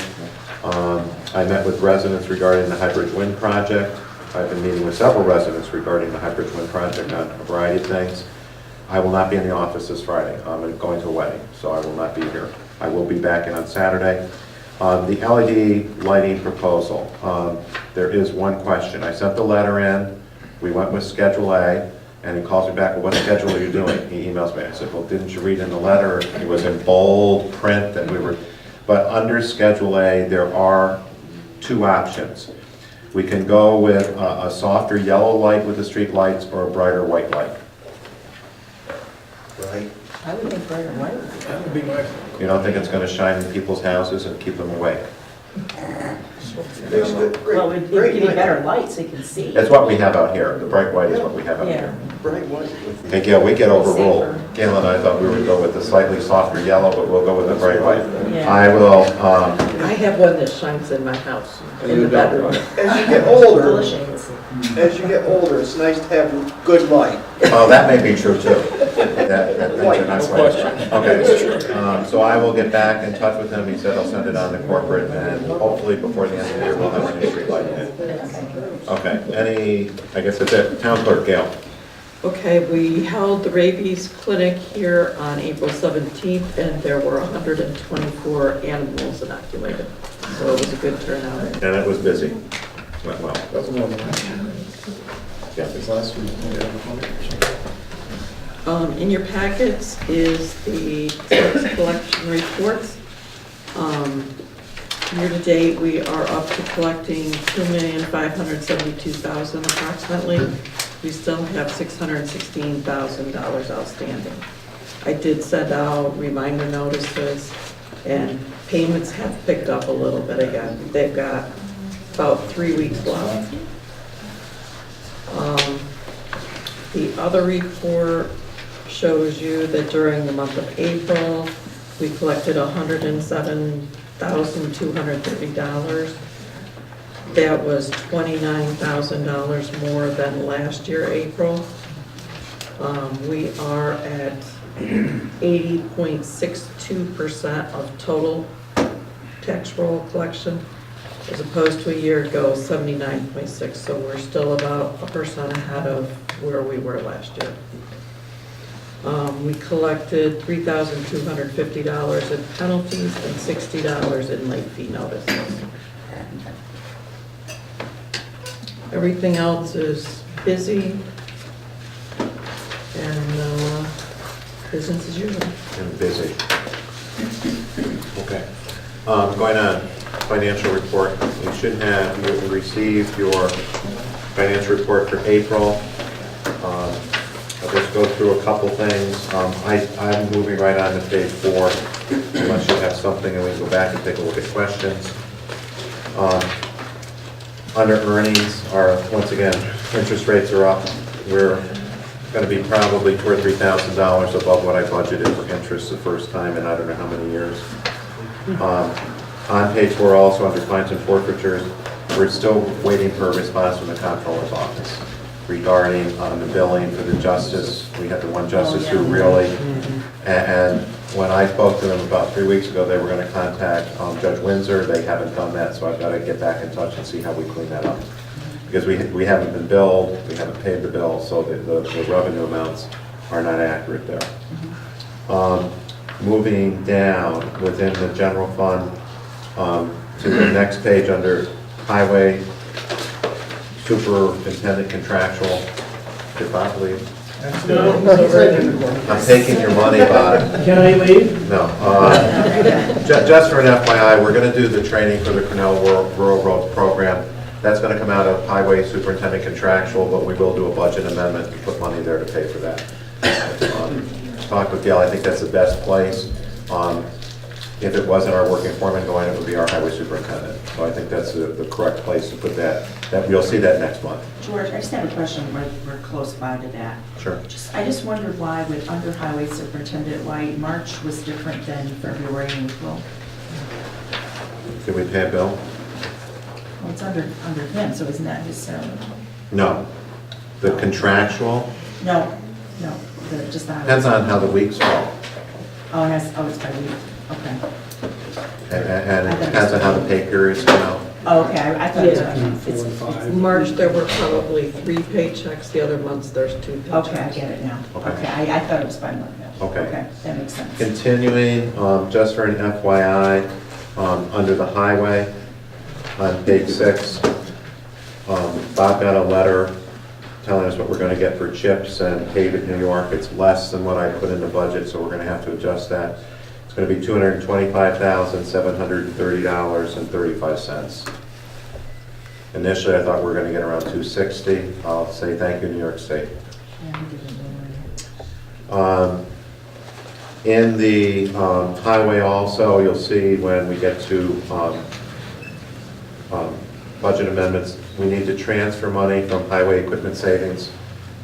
I'm going to transfer the full amount for the loader, $146,825, the machinery equipment. We don't have the bill yet, but we'll pay that bill next month. That still leaves us the active $30,000. If we don't use that money, we'll slide that back into the equipment savings at the end of the year. I don't know if we're going to be making any other purchases or not. I guess questions on the financials?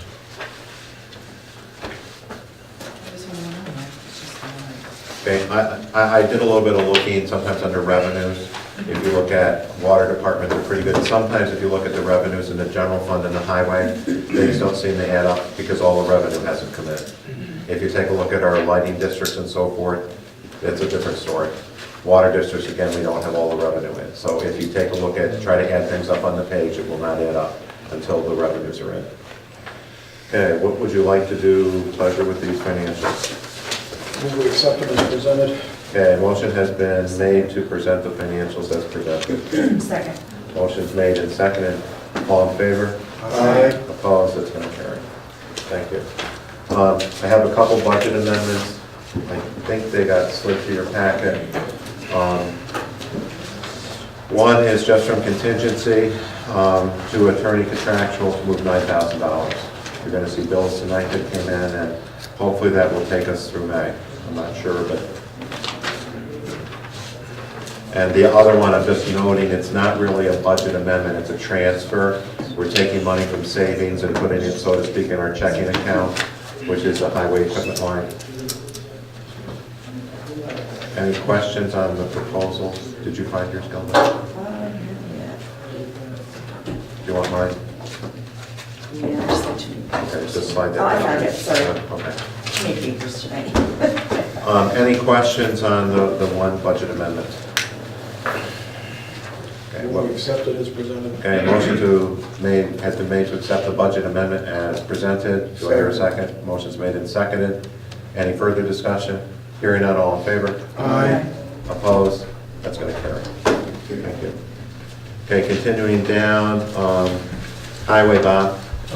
As you said, George, that 34,000 that we're not getting from the state, it was a special thing they did last year, emergency winter recovery because the winter was bad.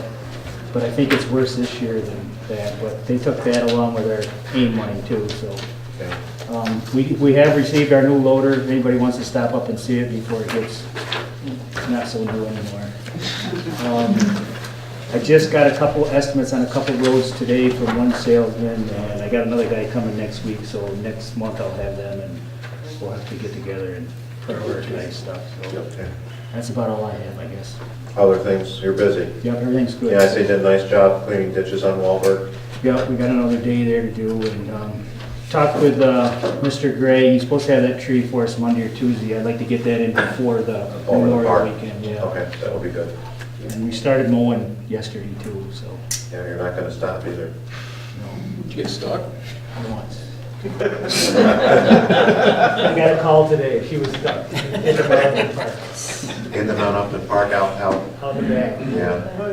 Oh, the back? Yeah, years ago, before they had the track in there, that used to pool water. I can remember running track and all of a sudden you'd run through 6 to 10 inches of water. And, It's what it is. yeah. Okay, thank you, Bob. Moving down, committee reports. Highway Committee? We did not meet. Okay, Building Committee? Oh, we met. Okay, actually, we met twice, May 3rd and May 7th. On the town hall, first of all, Justice Windsor had made us aware of a worn carpet area behind the justice bench in the Dordovis chambers, and we do have leftover carpet to do the job. Carpet master, the installer came and looked at the job, said he can easily replace the worn carpet with the leftover carpet that we have. George just told me that you have filed with the New York Labor Department regulations for the prevailing wage. We're just waiting for everything to get finalized, and then we can get that done. And I say, thank you, New York State. This job is gonna be maybe $200. Yeah, the most. And we have to put an application in, give them all the information on the company doing the work. They have to then submit their per hour rate that they charge. And I've talked to a couple other people who do work for the town, and they said, we're not gonna do that. Or the person who does our plumbing and our electrical, they said, this is ridiculous. But it's the law, so we're following the law. The only other option we have is to see if we could find a handyman to put on payroll on an as-need basis. And I said, I don't think we're gonna do that. We can do electrical and plumbing and everything else. To do everything. So. Anyway, highway door issues, still having some problems with the bay door openers, not always working properly. Hayes have looked at it several times, but for some reason it's still acting up, and he doesn't even know why. Bob said the pole building, 2 new doors were installed in the fuel area and 1 in the entrance. Coming up, the Veterans Park in Mount Upton, as Bob mentioned, will be getting a new Norway spruce from Mike Gray's Tree Farm. He's also called Perfect Circle Forestry. We've been waiting for the weather to be suitable for planting. As you know, it's been very wet, and that's caused Mike to want to hold off on planting. It's good that Bob said that Mike did contact him on Monday or Tuesday. Hopefully that will be planted in the Veterans Park. It will be there so it can be decorated for this Christmas season.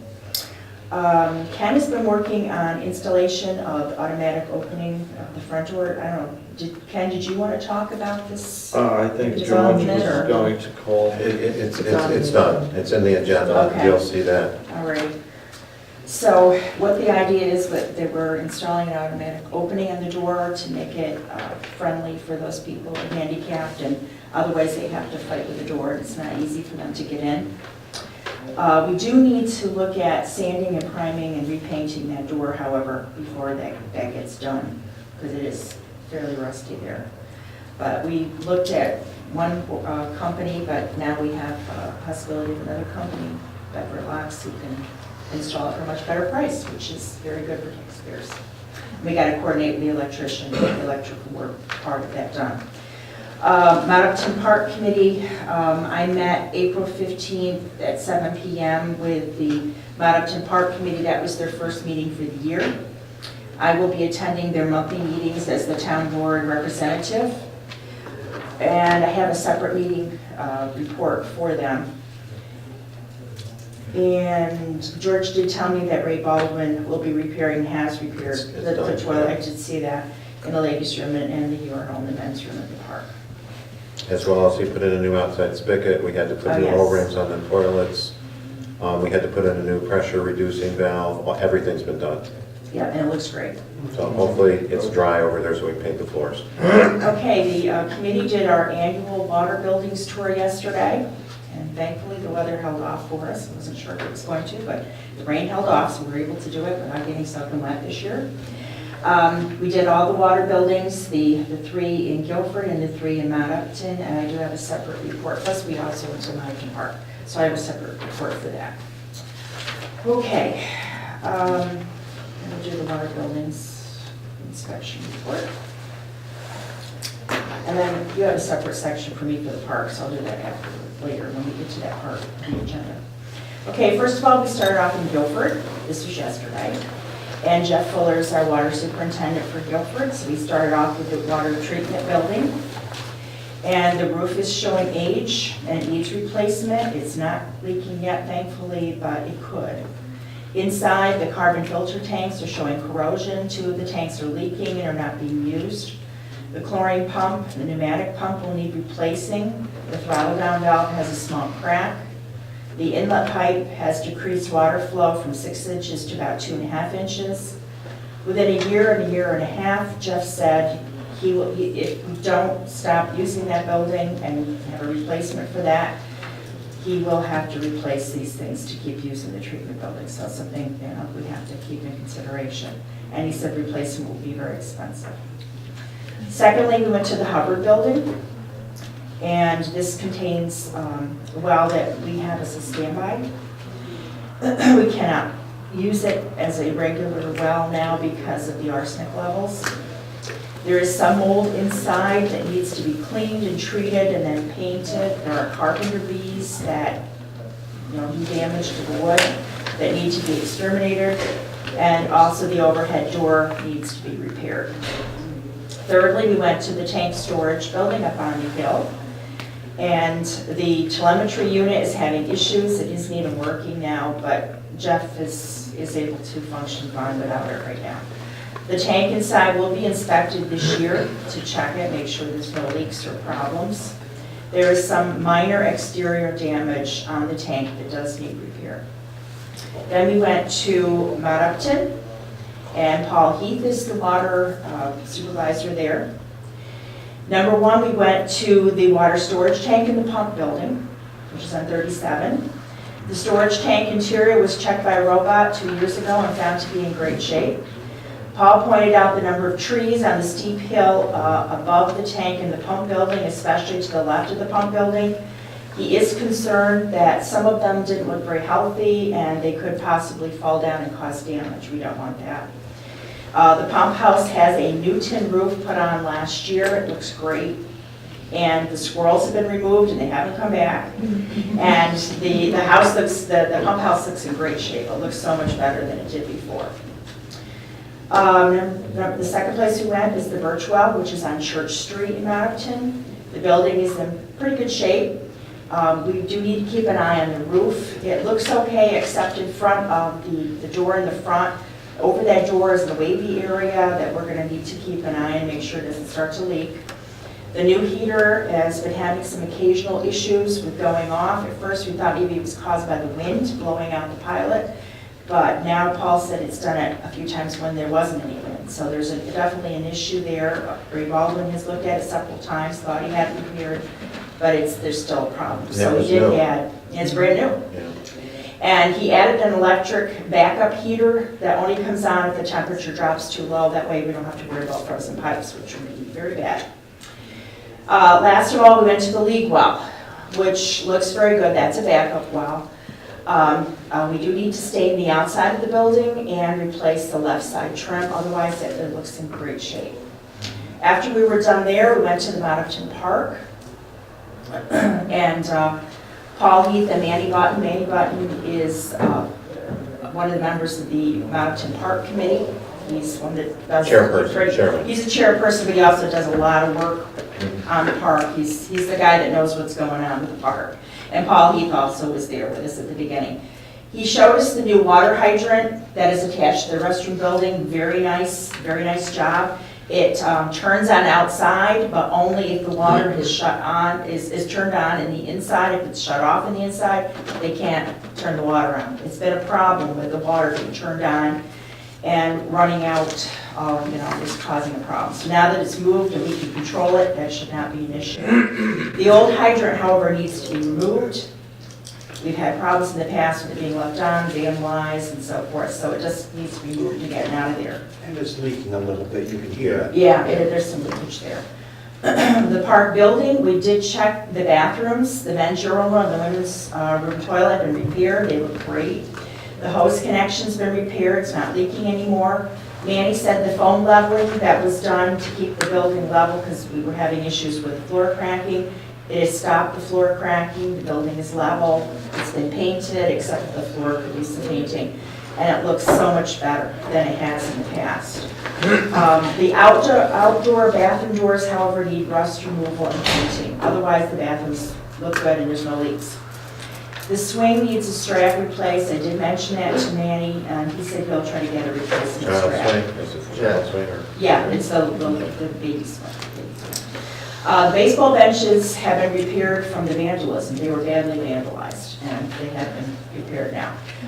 Manny requests we have additional outdoor outlets installed in the pavilion along each wall, the two big walls, away from the electric box, because that's the only place there are now, and that's really not always convenient for people that are there. Also, he plans to decrease the size of the barbecue pit to give more room for tables in that area, and they don't need to have it as big as it is.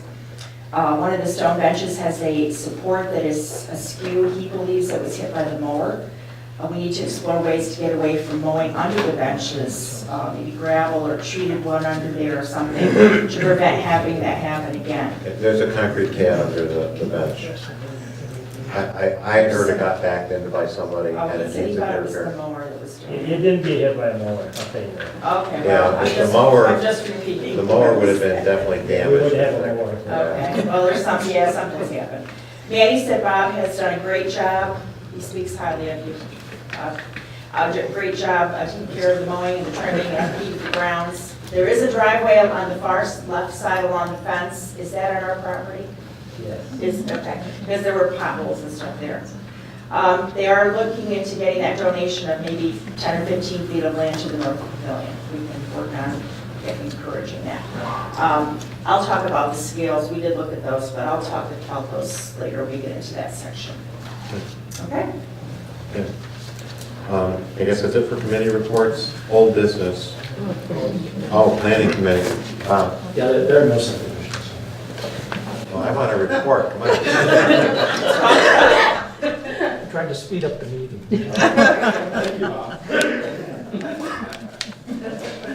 And I wanted to thank Bob. We went through that training last week, and I said he's now the resident expert on seeker.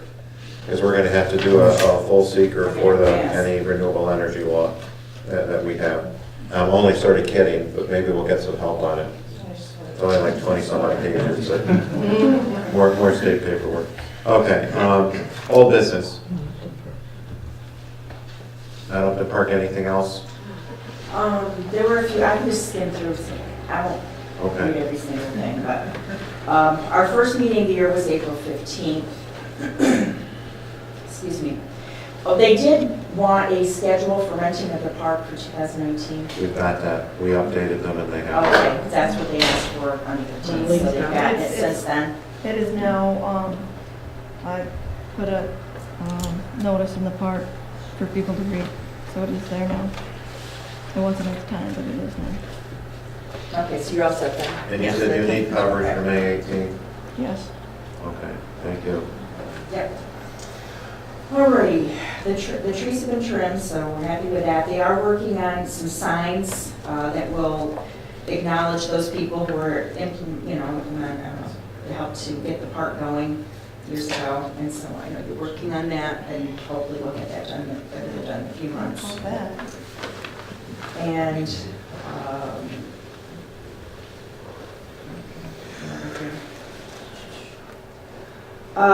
Robbie's working on making a serving table. He's got materials and he's going to work on that. One of the things that the park committee was was mentioning is they wonder if maybe we can change the opening date to May 1st rather than the 15th, because it's so cold on the 15th.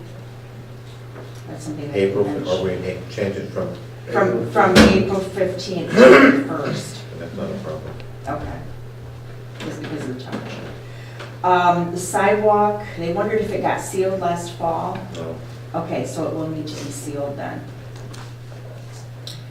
And they're looking for new members. They need at least 2 more for the park committee. So if you know anybody that's interested in volunteering, especially somebody that lives close to the park, that would be great. They were happy there weren't any frozen water lines or trash or ruts from the winter. And as I mentioned before, they are looking for donations of land, hopefully from SAFEAC, of 10 feet, perhaps as much as 15 or 20. And they'd be willing to even do a trade-off with some of the land over in the back of the ball field for land that would give them some extra land by the pavilion. George, do you know where the location of the septic is? That's one of the things that they asked me about. Maybe. Okay, because there aren't any manholes. I was gonna they check don't know the with, location. I was gonna check with Jimmy Baker, would be the only person I know of may know. It's supposed to be, my understanding, and I was not there when they did it, between the building and the drive that comes in. It's supposed to be right off the building. Would Rodney know? Well, Rick Pope said his dad's the one that put it in. I don't think so. Jim Baker worked on the building down there, so he may know. I'll see if I, I was gonna go see him and ask, because my thoughts are it may need pumping, it's never been pumped.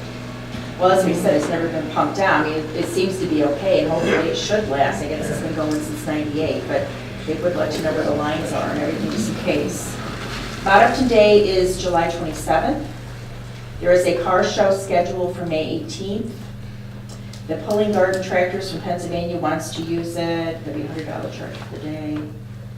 He did say that there's been less vandalism, which is great. And they had some issues with turning the water on by the road. The big sleeve is loose. I saw Paul Heath about that already. Okay. And they would like 2 fence posts installed. It's already been done. Oh, it's already been done? Yeah. Okay, very good. And then the outlets in the pavilion. Okay. And the next meeting is May 20th. Okay, I guess we're moving down to old business. Tired Iron, which we had talked about last month, was going to get us a proposal. It hasn't come in yet. Okay. I spoke with the lady up there, and she said concerns about the scales. Terry and I talked about it. They probably need about $400 or $500 worth of lumber repair. Yeah, I took some pictures. Yep. It's pretty bad. It would take 16 3 by 12, about 9 foot long would do it. It doesn't need to be as wide as it is. The discussion was from the standpoint, was the town going to pay for this? I said, I'll take it to the board. They were saying that, you know, if they footed the bill on this, they were kind of their scales. And I said, well, they're in our park. They're not their scales. I don't know how often they're getting used. Manny said they haven't been used in 20 years. Who would use them? Oh, they've been used That's what he before said. that. Well, if, He said they were dangerous. they are dangerous the way they are right now. Yeah. They need to be, the deck taken Either off. deck taken off. They But were rusty. I'll see what they come back to us. I said, there were some options there. I said, first of all, if we decided we didn't want them, we would have to declare them surplus. And then there would be a bid process. They could go out and go to bid, whoever, whatever, could put a bid in on it. Or if they're really going to use them and it hampers their event, we can spend the money to get them repaired. But I don't know yet because they did not get back in touch with us. The automatic door openers, there's a proposal in your package from Bedford's. When I talked to Rich Barnes about doing the electric, he says that's an awful lot of money, which we kind of said. The proposal from Bedford is much less expensive than what we had previously looked at. What about prevailing wage? He's an owner-operator. We'll have to put the paperwork in, but he's an owner-operator. And it does not include the electrical work, and Rich Which will... the other one didn't either. The other one didn't include the electrical work. But this is about half the price. And the grant that we had taken in will probably cover, the grant was $3,800. So this is $4,800 plus the electrical, so it's going to cover a larger portion. I'd entertain a motion if the board so chooses to accept the proposal and move forward with having Bedford Motion to install our automatic doors. I move that. Motion's made. Second. Motion's made and seconded. Any further discussion? All in favor? Aye. Opposed? It's going to carry. Thank you. New business, right to farm law. It's in your packets. Terry has done work on this. I want to thank Gail for retyping it and putting some of the changes in there. One of the things that I don't know after I got to the training, I don't know whether we want to include anything about wind or solar in here. I don't want to make more work for us, but. I don't think we need to in the right farm. Okay. This is just basic farming operations and recognizing their needs. Solar, wind, that would be another, that would be a commercial use of farmland, which is not eligible under ag exemptions. In law, right. So, Now, unless there are other items, one of the concerns on here was that whole mediation process. Yeah, that was nasty. Do you want to keep it the way it is or change it? I think it can be changed. Maybe I'll talk, or Terry, we'll see Ken Smith next week, probably at Farmland Protection. Because there are provisions under ag and markets that if there's a dispute, that it goes to ag and markets and they mediate it. we can do that. I would prefer not to see the town involved in mediation. We simply don't have the people, and it would involve getting neutral parties and so forth. And that was one of the concerns when this was initially presented. Yeah, I think ag and markets would be the ones to go to for. And we can probably delete that whole section out of there that brings the town into any sort of mediation. And just refer to ag and markets. Yeah. So just put that So in there. it'd be on page 3, it's already in here on page 3 under A, resolution of disputes. And we can probably drop out everything that talks about the town on C, D, and E. Because it talks about the hearing process. Yeah, so we'll just get rid of that then. And actually C, D, E, and F. And they just can be deleted out of there. Yeah, it does take quite a bit out of there. And if you're okay with that, deleting that out, we can probably send this on to Nate for review. Just resolution of disputes will be referred to ag and markets. Ag markets, yep. Okay, that would be. What we'll do is we'll put together a little bit of wording on that. Is that under B? We'll give No. you, no, Under A. it'll remain under A. Just keep it as a simple, it's in the right to farm Okay, so law. then we get rid of B then too? Yeah, Yeah, we get rid of all the rest of it. Okay. Okay, we'll just put that in. because it says, it talks about the filing. So we'll delete that, and if you're okay with that, I'd entertain a motion to have me send it to the attorney. So moved. Second. Motion's made and second. Any further discussion? Hearing none, all in favor? Aye. Opposed? And I was told that this doesn't require a secret, because it really doesn't change anything with the land. It's just a kind of a policy saying that we're trying to. That we recognize agriculture as being important. After Nate gets to review it, I'll get back to you, and at some point in time, we'll have to schedule a public hearing. Summer hire, excuse me, facility use request, Board of Elections.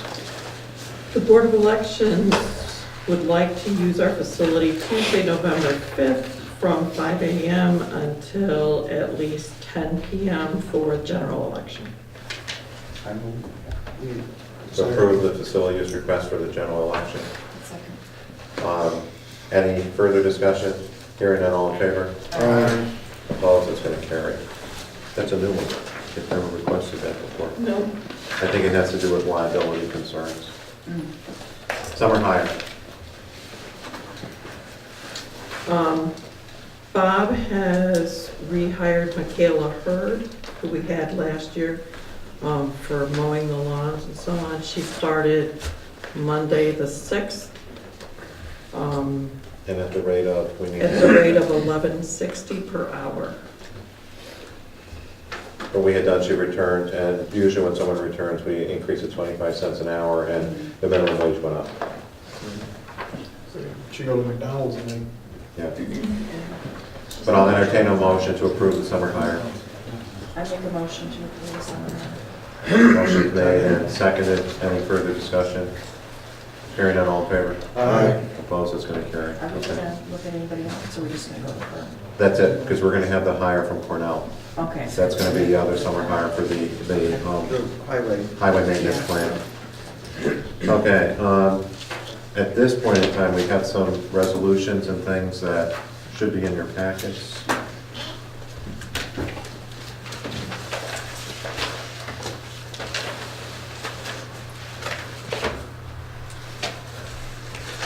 First resolution, you've got that, intent to be lead agency and identification of type 1 action for the adoption of the town comprehensive plan. I'll let you find that.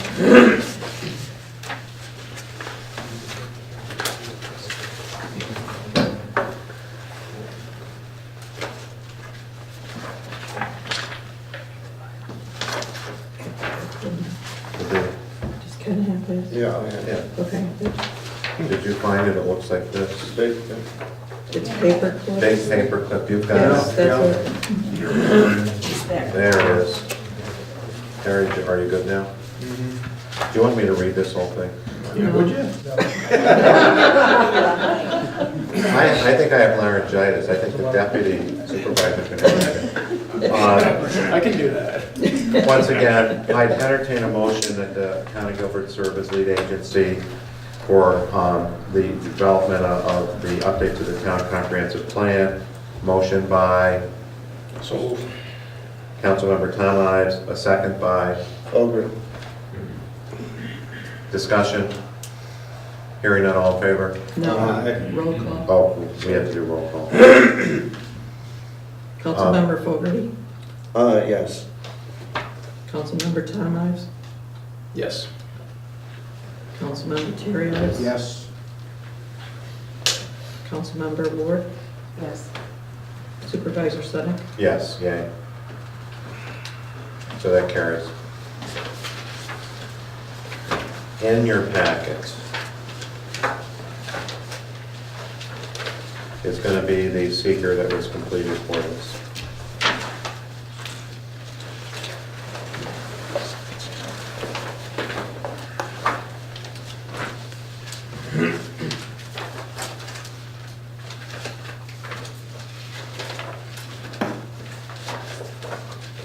It's a lot of paper.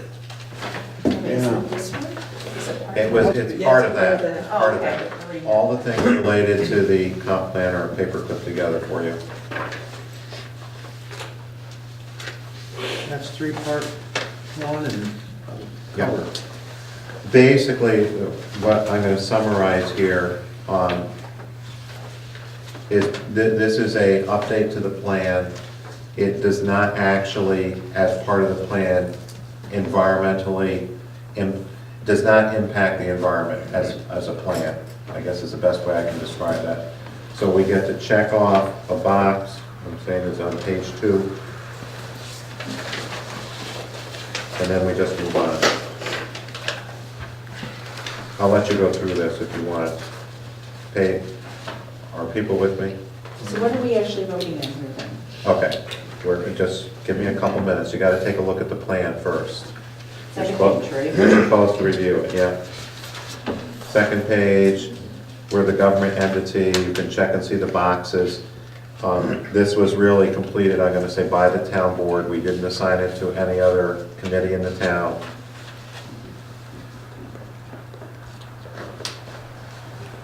April 19th, so it's good. Yep. So are we voting on the comp plan? No, This is we're, just we're, the we're, we're just looking at the seeker for right now. You're just supposed to review the document that's here. Oh, I thought you said 17. No, Oh, Well, I'm kind of starting to go through this. part 1, Right. okay. then not part 2, really part sorry. 3. Yep. And you can check and see and read the items that are in this part and what we were required or not required. This was something we had Nan work on. And then you can see there's a whole bunch of blanks because they don't apply to us or they don't apply to the plan. So we print out all that stuff.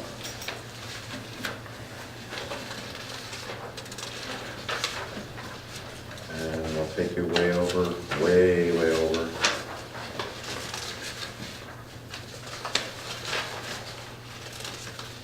To page 13. The last one. And on page 13, I will sign that because I'm verifying that the information that's presented in this plan is truthful and accurate.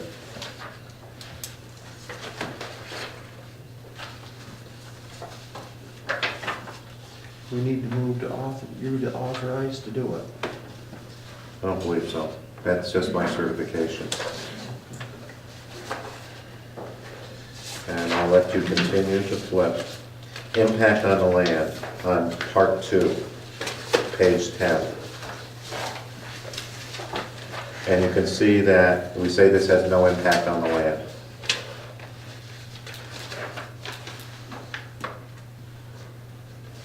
Page looks like, did you find it? Okay. Gilda, are you still with us here? I think so. Page 10, right? No. Oh, no, we, Part 2. part 2. Okay. Okay. Right. Okay. And once again, if you continue to go through part 2, you're going to see there's a lot of no's checked. Does this plan impact geological features? Does it impact surface water? Does it impact groundwater? No, the plan doesn't. Does it impact flooding?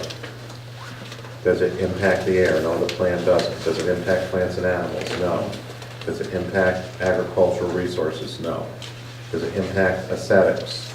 Impact historical or archaeological stuff? No. Does it impact the plan itself, open space and recreation? No. Does it impact critical environmental areas? No. Will it impact transportation? No. Energy? No. Does it impact noise, odor, or light? No. Does it impact human health? No. Is it consistent with community plans? No. Because we don't have other community plans. We don't have land use. We don't have zoning.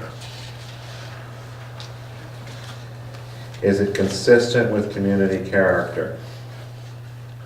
The project proposed is inconsistent with existing community character. It's not inconsistent with continuing community character. Okay, the determination, which is part 3, this is considered to be a type 1 seeker.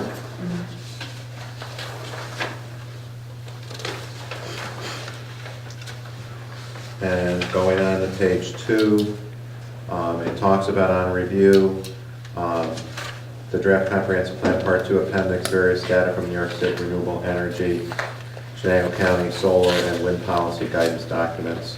Town board was the lead agency. The seeker is looking to propose the adoption of the town of Guilford an updated comprehensive plan. The officer responsible has our contact information, and then there's a narrative of what we have done. Now, the seeker is not the adoption of the plan. It simply is a review of the plan that we're required to have. And I don't know what the board will find. It's my belief that this is not going to have a negative impact on the environment. Only negative impacts, all the paper it took. Yeah. There you go. Okay.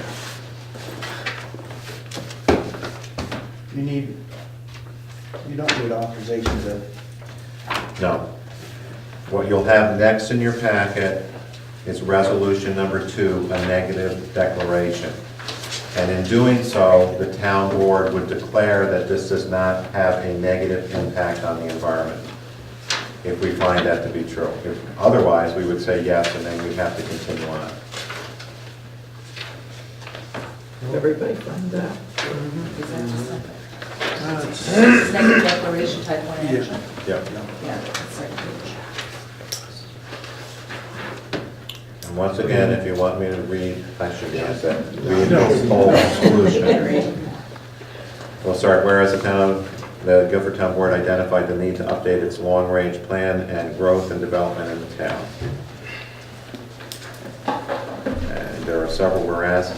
B, it resolved that the town board hereby declares that the town of Guilford 2019 update to the comprehensive plan described herein does not have any significant adverse environmental impacts, and that an environmental impact statement will not be required. Be it further resolved that the town board here authorize the filing of a negative declaration and notice of the environmental notice bulletin according to Seeker, New York State 6, NYCC, CRR Part 617, whereupon this resolution has been declared and adopted by the town board. I need to have, if you so agree, have someone make a motion. So move. And seconded, and we have to have a roll call vote. Councilmember Fogarty, Yay. Councilmember Tom Ives, Yay. Councilmember Terry Ives. Yay.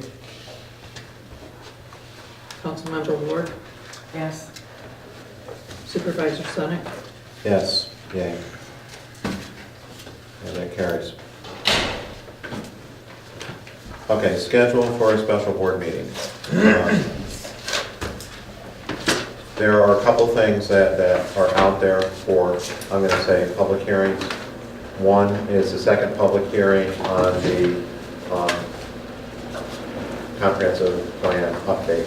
There are some things I want to take a look into, particularly the perhaps correction, which may have carried over from the original plan of the 62%. And take a look at some of the other public comments that were made regarding the plan. And then we also would have, at some point in the future, the renewable energy law. And I don't know whether we're ready with how the board feels to take those things to public hearing. If we look to schedule another meeting this month, date I looked at the calendar preferably would be the 29th of May. Brady, it may depend on whether or not you can have changes and have necessary feedback from the board. By the 29th? Yeah. Yeah, I mean, the changes, they're minimal tonight. Because what has to happen, we have to do legal notice on that, and we have to have the document available for review. I'm sure we'll have a lot of people here. Well, what date would be the June meeting? June meeting is, are we around the 12th? 12. So if you... 29th is gonna... Be tight. We can take a look at scheduling it prior to, well, actually what would have to happen, because I need to do a seeker, or Bob, we need to do the seeker on a renewable energy law, which will involve doing the full form, because it will have some impact. We're going to have to review that at the board level. I don't know, does your firm work on those things? Yeah. That may be something, and it's a piece, there's a lot to that legally that I don't feel as confident that I will get that done. But if we have them complete the seeker, we would have to do the same process before any law could be adopted. I learned a little something when I went to training. Had we done the negative declaration and the seeker previously, technically we could have adopted the comp plan update tonight. Because I know they told us we needed 2 hearings on that, and that would have only been necessary, I talked with Nan about that, had we assigned that responsibility to somebody else. Like if we asked the planning board to develop the update, the planning board would have had to have their own public hearing on that, then followed by the town board. But to make sure that we're following the letter of the law, we'll do the second public hearing and perhaps make some small changes in that based on what I've said. So do we want to look at the June board meeting?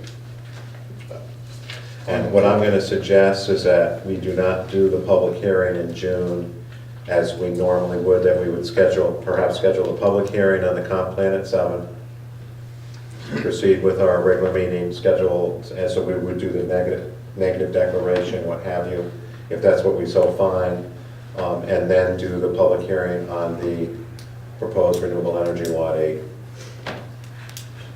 That would give us time to put the other things in place. So we're good for June 12th. I'll entertain a resolution then to hold 2 public hearings in June, and let's break that out. So A second public hearing on the update to the comprehensive plan at 7, and we'll do legal notice. And a public hearing on the renewable energy law at 8. Motion has been made. Seconded. Further discussion? Would you still have would you still also set a special meeting for the 29th to discuss the law? Okay. We could. We'll probably need to. I think that'd be good. Let's finish the resolution that's out there. We had a resolution made. Who made the motion? Terry. Terry. Seconded by Tom. Discussion on that motion. Hearing it, all in favor? Aye. Opposed? That's going to carry. I do think that we need to sit down again, and it'll be a public meeting, to go through any changes and research that we've done, additional research on the renewable energy law. I think that's a good idea because right now there's too many sections that are in flux, and otherwise you don't want people coming to the public hearing with not the most recent version. Yep. So we need to clean things up. And the 29th would be enough time to get those Yes. revisions? Right, and published and so forth before the board So what meeting. time would we want to do What works for people? Should be planting. Or that? haying. 6 be better or 7? 7 would be better Okay. than 6. For the 29th? Okay. So we'll do notice that we'll have a special board meeting. I don't know that there's going to be much more of an agenda, but that the topic will be to discuss the renewable energy law. Be open to the public. You could also discuss if you had changes to the comprehensive plan, Yeah. you could actually do that too. Okay. Mm-hmm. Okay. Sounds good. Okay, the last item of new business we have is a shared highway equipment agreement with Shenango County. That's in your packets.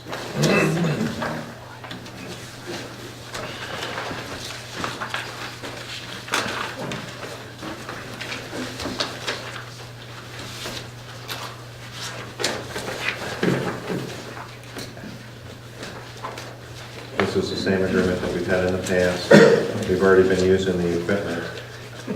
Is this part of our insurance? It's covered by our These are insurance, already yeah. covered, so Yeah. they, okay, that was my question. Yeah. Because they don't mention about the insurance. No. We have provisions in our insurance for shared equipment. Anything we should be aware of, Bob? We're just down to 2 or 3 pieces anymore. Yeah. I see that. I entertain a motion Move we to approve. approve and authorize the supervisor to sign. And authorize the supervisor to sign. Motion been made, seconded. Any further discussion? Hearing none, all in favor? Aye. Opposed? That's going to carry. Okay. We're back to from the floor. Yes, Alex, you have your... Can I comment on the Sure. local law? So I'll just go through the things that I highlighted from your review. So I think I can provide some context information. On the topic of the 2-mile setback, I don't think we had, we did an analysis, but I don't think we had all the sensitive sites if you added some today. But just looking at the 2-mile setback from those original sensitive locations, that impacts all but one turbine. So otherwise stated, if that was put into place, then we would only be able to cite one turbine. Brady, do you have any information on what other laws may have as far as setbacks to those kinds of things? Not readily available to me, no. Okay, I had done a fair amount of research on stuff, and this was something, one of the things I think New York has done a disservice is that they don't have a state standard on this.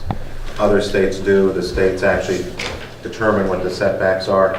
And this was one that's relatively recent, from January 2016. It was done in Rhode Island. And they were pretty consistent throughout their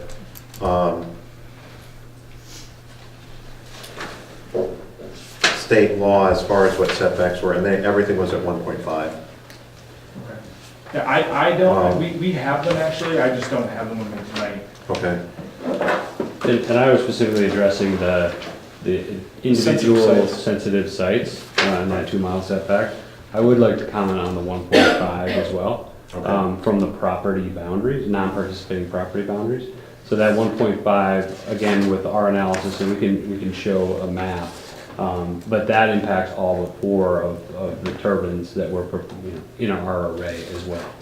So we're looking at, the location of those turbines, applying that 1.5 to your, what you guys have as the 675, really zones out all but 4 of those turbines, right? So we're comfortable, obviously, we're comfortable with a number that is less than, and we think it's protected, given the sound standards, given what you've discussed about setbacks to non-participating residences. Right. So just wanted to make that note. Is that impacts all but 4 turbines that, as you've got them planned right now? Correct. Okay. And the only the alternative to adhering to a setback would be changing from participating or non-participating to participating. Right. The only relief. I see what you're saying. Finding more other participants. Sign more agreements with more landowners. Right. One other comment is the 675. I think we're comfortable with that, other than there is one model that we are looking at that is 1 foot higher than that. So 676. Dig a deeper hole. Right.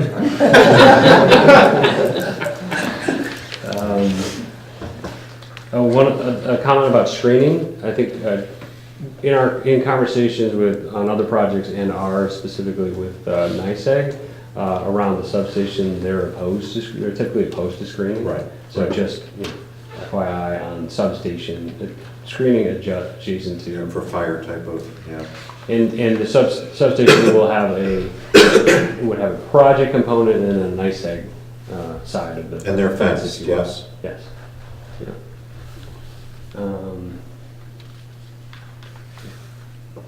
I think that was it. I mean, we would like to review the most recent version as of today and provide additional comment, but those are the ones that I noticed just through your review.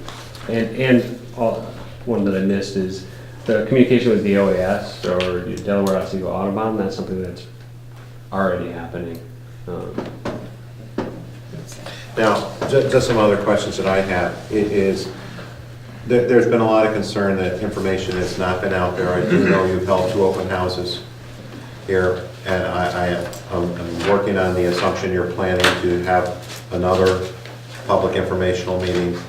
At the town level, we have really tried to provide information to people or show them where they can get information. We'll continue to do that. We have put together a mailing that lists all of the different places where they can find information. One of the things that was suggested that everything was already done at our end as far as a template made up for that, and there was no more room on it, and I had to squeeze everything in, is that we can look possibly at the town to set up a mailing list if people are interested in that. I know we have some people coming in, we can just do a group email and try to set that up. I don't quite know how it works because my Frontier email has changed and I've had a lot of problems with it. But if people are interested in being on a list, as information comes in, anything that can go out electronically could be attached and sent out. It's a possibility we can do that. I'd like to see if we could try. Dawn? Has the town thought of any kind of social media yet, George, like either Facebook page or social media or Instagram or something, but I mean by the municipality? We have a government Facebook page. What I try to put on there is really information about any meetings. I have trouble getting things posted on there because they always want you to boost your post because it'll go to 7,000 or more people and they want you to pay for it. It's not been our policy that we're going to do that. Sometimes I have to re-enter things 3 or 4 times before it will even take it. So basically what I'm doing on that page is I'm just, once again, it'll go out on Facebook to anybody who likes the page. It's when there's meetings coming up or there's information at the DPS or that Calpine has that they may want to be taking a look at. On that note, we want to get information out as well. We do have a website. There are when we get through different portions of the filings, we have requirements on who we have to notice to. But we are also looking at opening a local office so that we can get more information out there, so if people do have questions about the project specifics. And I think another thing we can commit to is a meeting similar to what we've done before, but that has the information that would go into the application, right? I think that might be a useful forum, because when we create the application, you know, it's 8,000, could be 8,000 pages, multiple binders, right? So to help distill that information, could have a meeting that really addresses and have the people who created the app, who were fundamental in creating the exhibits and all of the studies there to talk about the specifics. And at that point, we would have the civil design, we would have the reports finalized to discuss, and that would be, then there could be the question and answer with the experts on whatever topic is of interest. Anyone else from the floor? Yes. I'd like to know where Calpine Highbridge gets their data sets from regarding sound, being that none of the turbines of this size have been put basically on land in this similar geographic setting. Secondly, the dBA, that's the incorrect dBA weighting. It should be dBc or dB linear, okay? dBA is more biased to higher frequencies, okay? When you go to big wind turbines, 650 feet, they drop down about 1/3 of an octave, so you're talking lower frequencies, okay? So you're gonna have way more lower frequencies. The other part is you're gonna measure from outside a home, not necessarily the place to measure or take a dB rating. Some homes will actually amplify. There's a very good video of an acoustician, I think his name was Robert Rand, where he went to do a site, survey a site, and he and his partner got extremely sick because of wind turbines from taking readings inside the house. They took readings inside the house and outside the house, and there was a huge disparity. They were less outside. The house actually amplified it, acted as a speaker. So that's an issue. So we need to know where the data sets are coming that's saying these setbacks are acceptable, or we will meet 45 decibels. You're talking 80. That's not right. Apples and oranges, bro. Okay, you're talking about dBA. I've read There's different weighting and I understand call it it. a filter, I guess. Okay, well, this is the World Health Organization, actually their determinations and recommendations, and I'm not finding dBAs in here. If you look at any, I can give you the information, I don't have it on me. Okay. I can once get again, that to you and why the weighting is very, very important. anyone else from the floor? Yes. I would just like to maybe make a suggestion to the board. Morrisville State College does offer the renewable energy program. There are some professors who have doctorates in environmental studies. I'm not sure if anybody has been in contact with them. We have. Okay. That's a work in progress. Okay. Anyone else from the floor? Yes. Just want to go over a few things that I heard that I'm not quite clear on. When you were talking about the sensitive locations, was the North Guilford Church included? No. It should be. Well, it's a historic, it's not designated yet. It's not designated, but as far as the town is concerned, it's very historic. And it's right on the property or the town boundary, isn't Right. it? Yeah. Norwich. Norwich. It's right there on the Okay, we boundary. can add that, the Norwich Church, or the North Guilford Church, which is on, that's Aldridge Road? Oxford Road. No, it's Aldridge on that side. The other side. Oxford Road, the other way. Yep, okay. Okay, the second location is the Jewel House. That is now on the National Register of Historic Sites, so that should be included. In Guilford. On Furnace Hill. It's the one right across from us on Furnace Hill. Joel, Jewe, is it double L-L? Homestead, I think. Jewell. Homestead. I think they call it the Homestead, yeah. Yeah. That's pretty much in the hamlet of Guilford.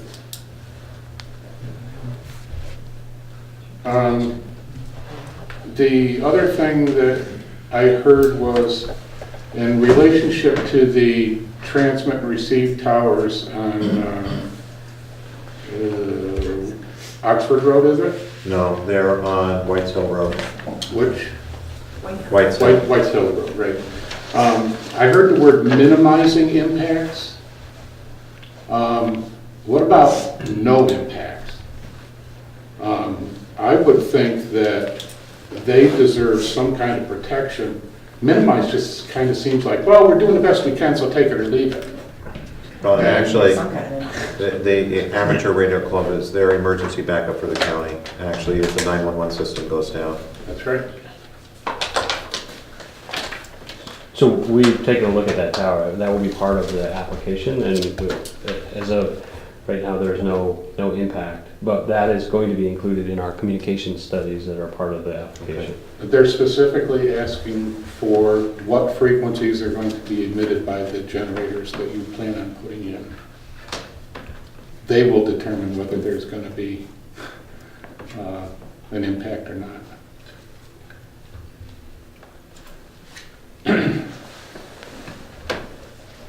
And I believe one of the officers of the association is either has or is writing a letter to, it was either the engineers or representatives from High Bridge that actually wrote the letter to them, so they're communicating.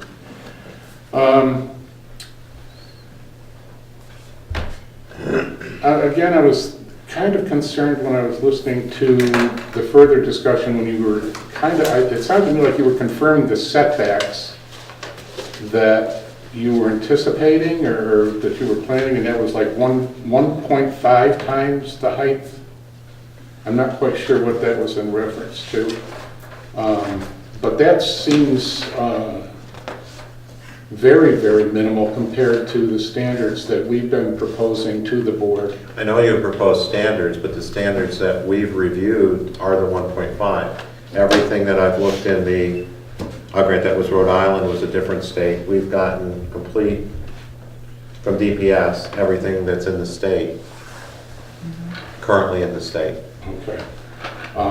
Just so I'm clear, you're making that decision based on other facilities in the state, right? And data that we've collected from elsewhere. Okay. So, this may sound like a trick question, but it's not.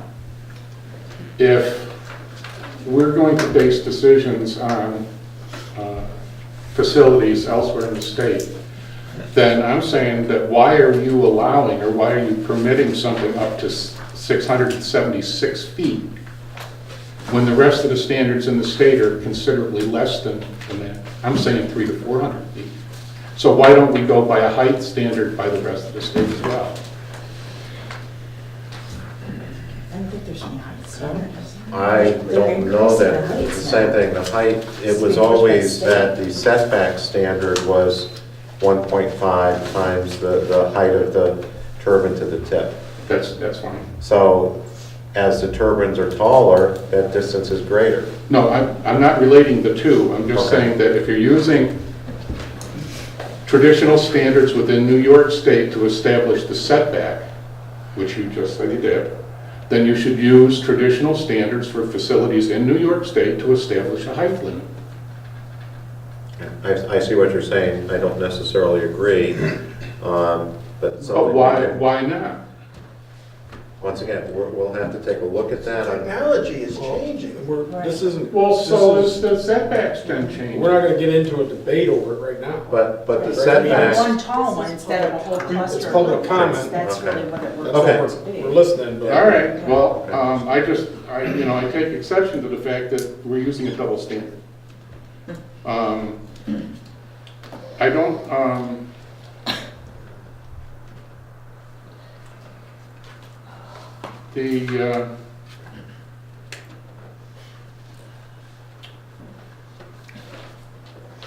I do want to confirm that the citizens, I think, spoke a little bit clearly tonight that the analysis of the survey that's referenced in the comprehensive plan is in error.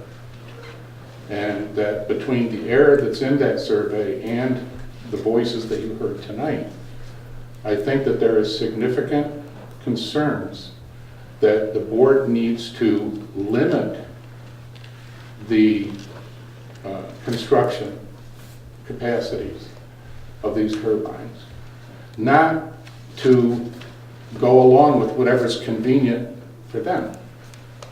And I'm referring again to the height restriction. You know, I'm sorry if that doesn't meet with their needs, but oh well.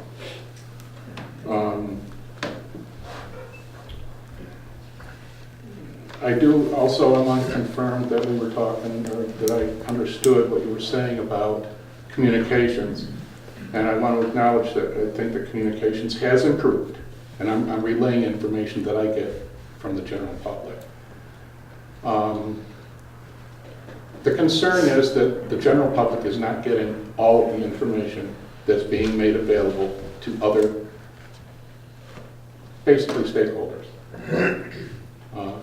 Understand that they have contracts, etc.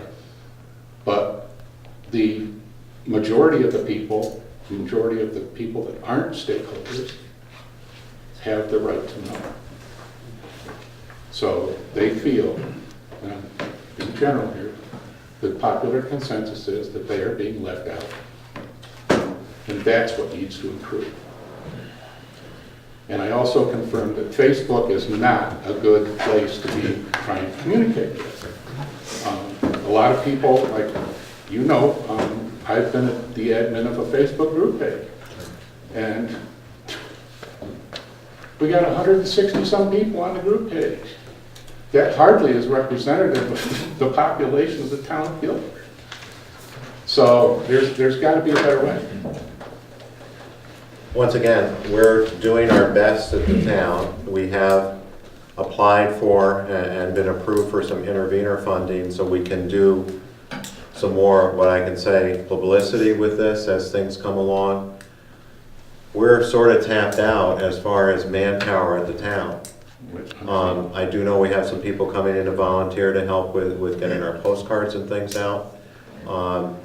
I can say we can look and see what else we might be able to do. And the only suggestion that I have that working at this point in time is we can try to set up an email group. So as things come out, but you know, we have as much information, you know, I get my information from the DPS site. Yeah. You know, I am on there every week. So am I. I think that the information that needs to come out needs to come from Calpine, not from you. Okay. I recognize that it's past 10 o'clock at night at this point. I said midnight. Yes, so we're working on that, but just briefly, I'd love to know, if at all possible, whether it be this next meeting where we can hear more about the application and everything else, which sounds really interesting, how much Guilford and/or the citizens of Guilford would stand to lose in an estimated amount if, say, for instance, Calpine said, okay, this is too much, I'm done here, this isn't going to happen, or you guys decided that it wasn't worth it. I guess I'll give you a very brief reply. We don't know at this point in time. Yeah. As part of the process, you know, all of a sudden they could say, you know, this isn't going to work, we're done, and we invested, both the company and the town invested a lot of time in lawyers and other people to negotiate those kinds of things, and it's out the door. We're not, and I know people want answers to those things, we're not there yet. And that's, I can't say much more. You know, it would be nice, but you can take a look at what the process is, and the process is being followed. Okay, anything else from the floor? Yes. One thing that I don't think we really touched on is ice throw, being that they're not going to, and correct me if I'm wrong, using a chemical de-icer. So, can I respond to the board that the normal practice in an icing event is to shut the turbines down. There's not a chemical application. There's a mismatch in the wind speed and production. And operationally, you'll notice that those conditions might arise where you're going to have an icing event. And the standard protocol is to shut the turbines down, let the ice slough off itself onto the pad itself. There are some turbine models that have cold weather package. I think where we are in New York, sort of on the cusp of whether it's needed or not. You look at how many days of cold temperature and whether those conditions might arise. But that's the standard practice for removal of ice. Rutgers University did using your average, and if I remember correctly, it was like a 400-foot turbine, that the ice throw could conceivably get thrown 1,700 feet. I'm forgetting the exact blade size of that, but that they had the math and I could provide that. So that's a potential,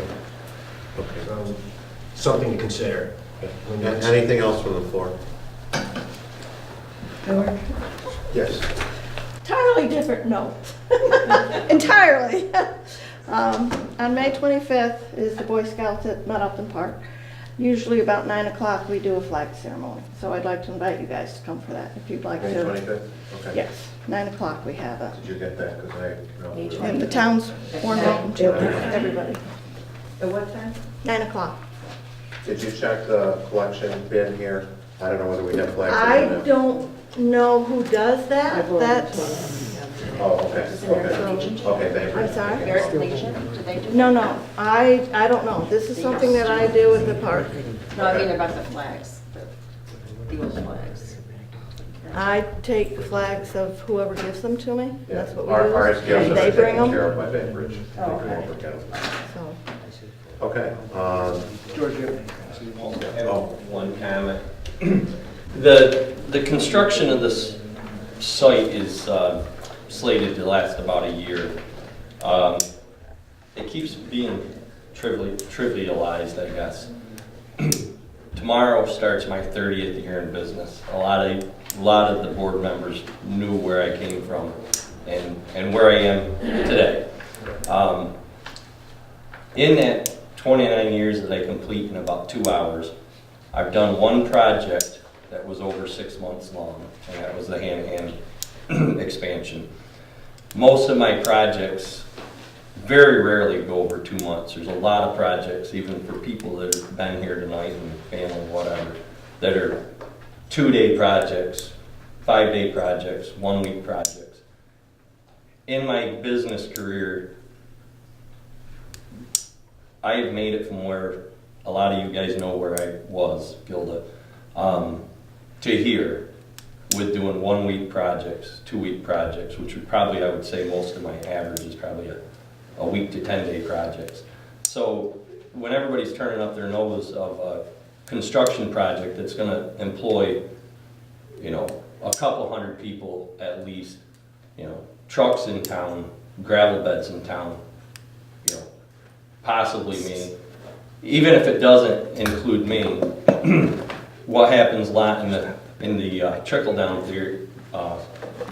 theory is the bigger contractor is going to be busier, and then the medium-sized contractors step up and do those jobs that would been done by the bigger contractors, and then the little contractors step up and take over those jobs. It worked in reverse for the last 8 years or so when we had an economic downturn, where the bigger contractors were doing the smaller jobs and the smaller jobs and the smaller jobs. So to turn up our noses and scoff at a 1-year project that's going to employ not only wind technicians and people putting the mills up and the cranes, but there's going to be a lot of trucking, a lot of gravel sold. Popes is probably one of the closest gravel beds here. Yeah, I've made a decent living by doing 10-day jobs. This is a year-long job that's going to employ, probably 50 to 75 times as many employees as I've had at my best. So, that's a little something to look at too is, you know, it's not something to be scoffed at. There's a lot even in that, much less the, you know, monies that can be earned by being renewable energy town. So, thank you. Anything else from the floor? We are going to have an executive session. I want to thank people for coming tonight.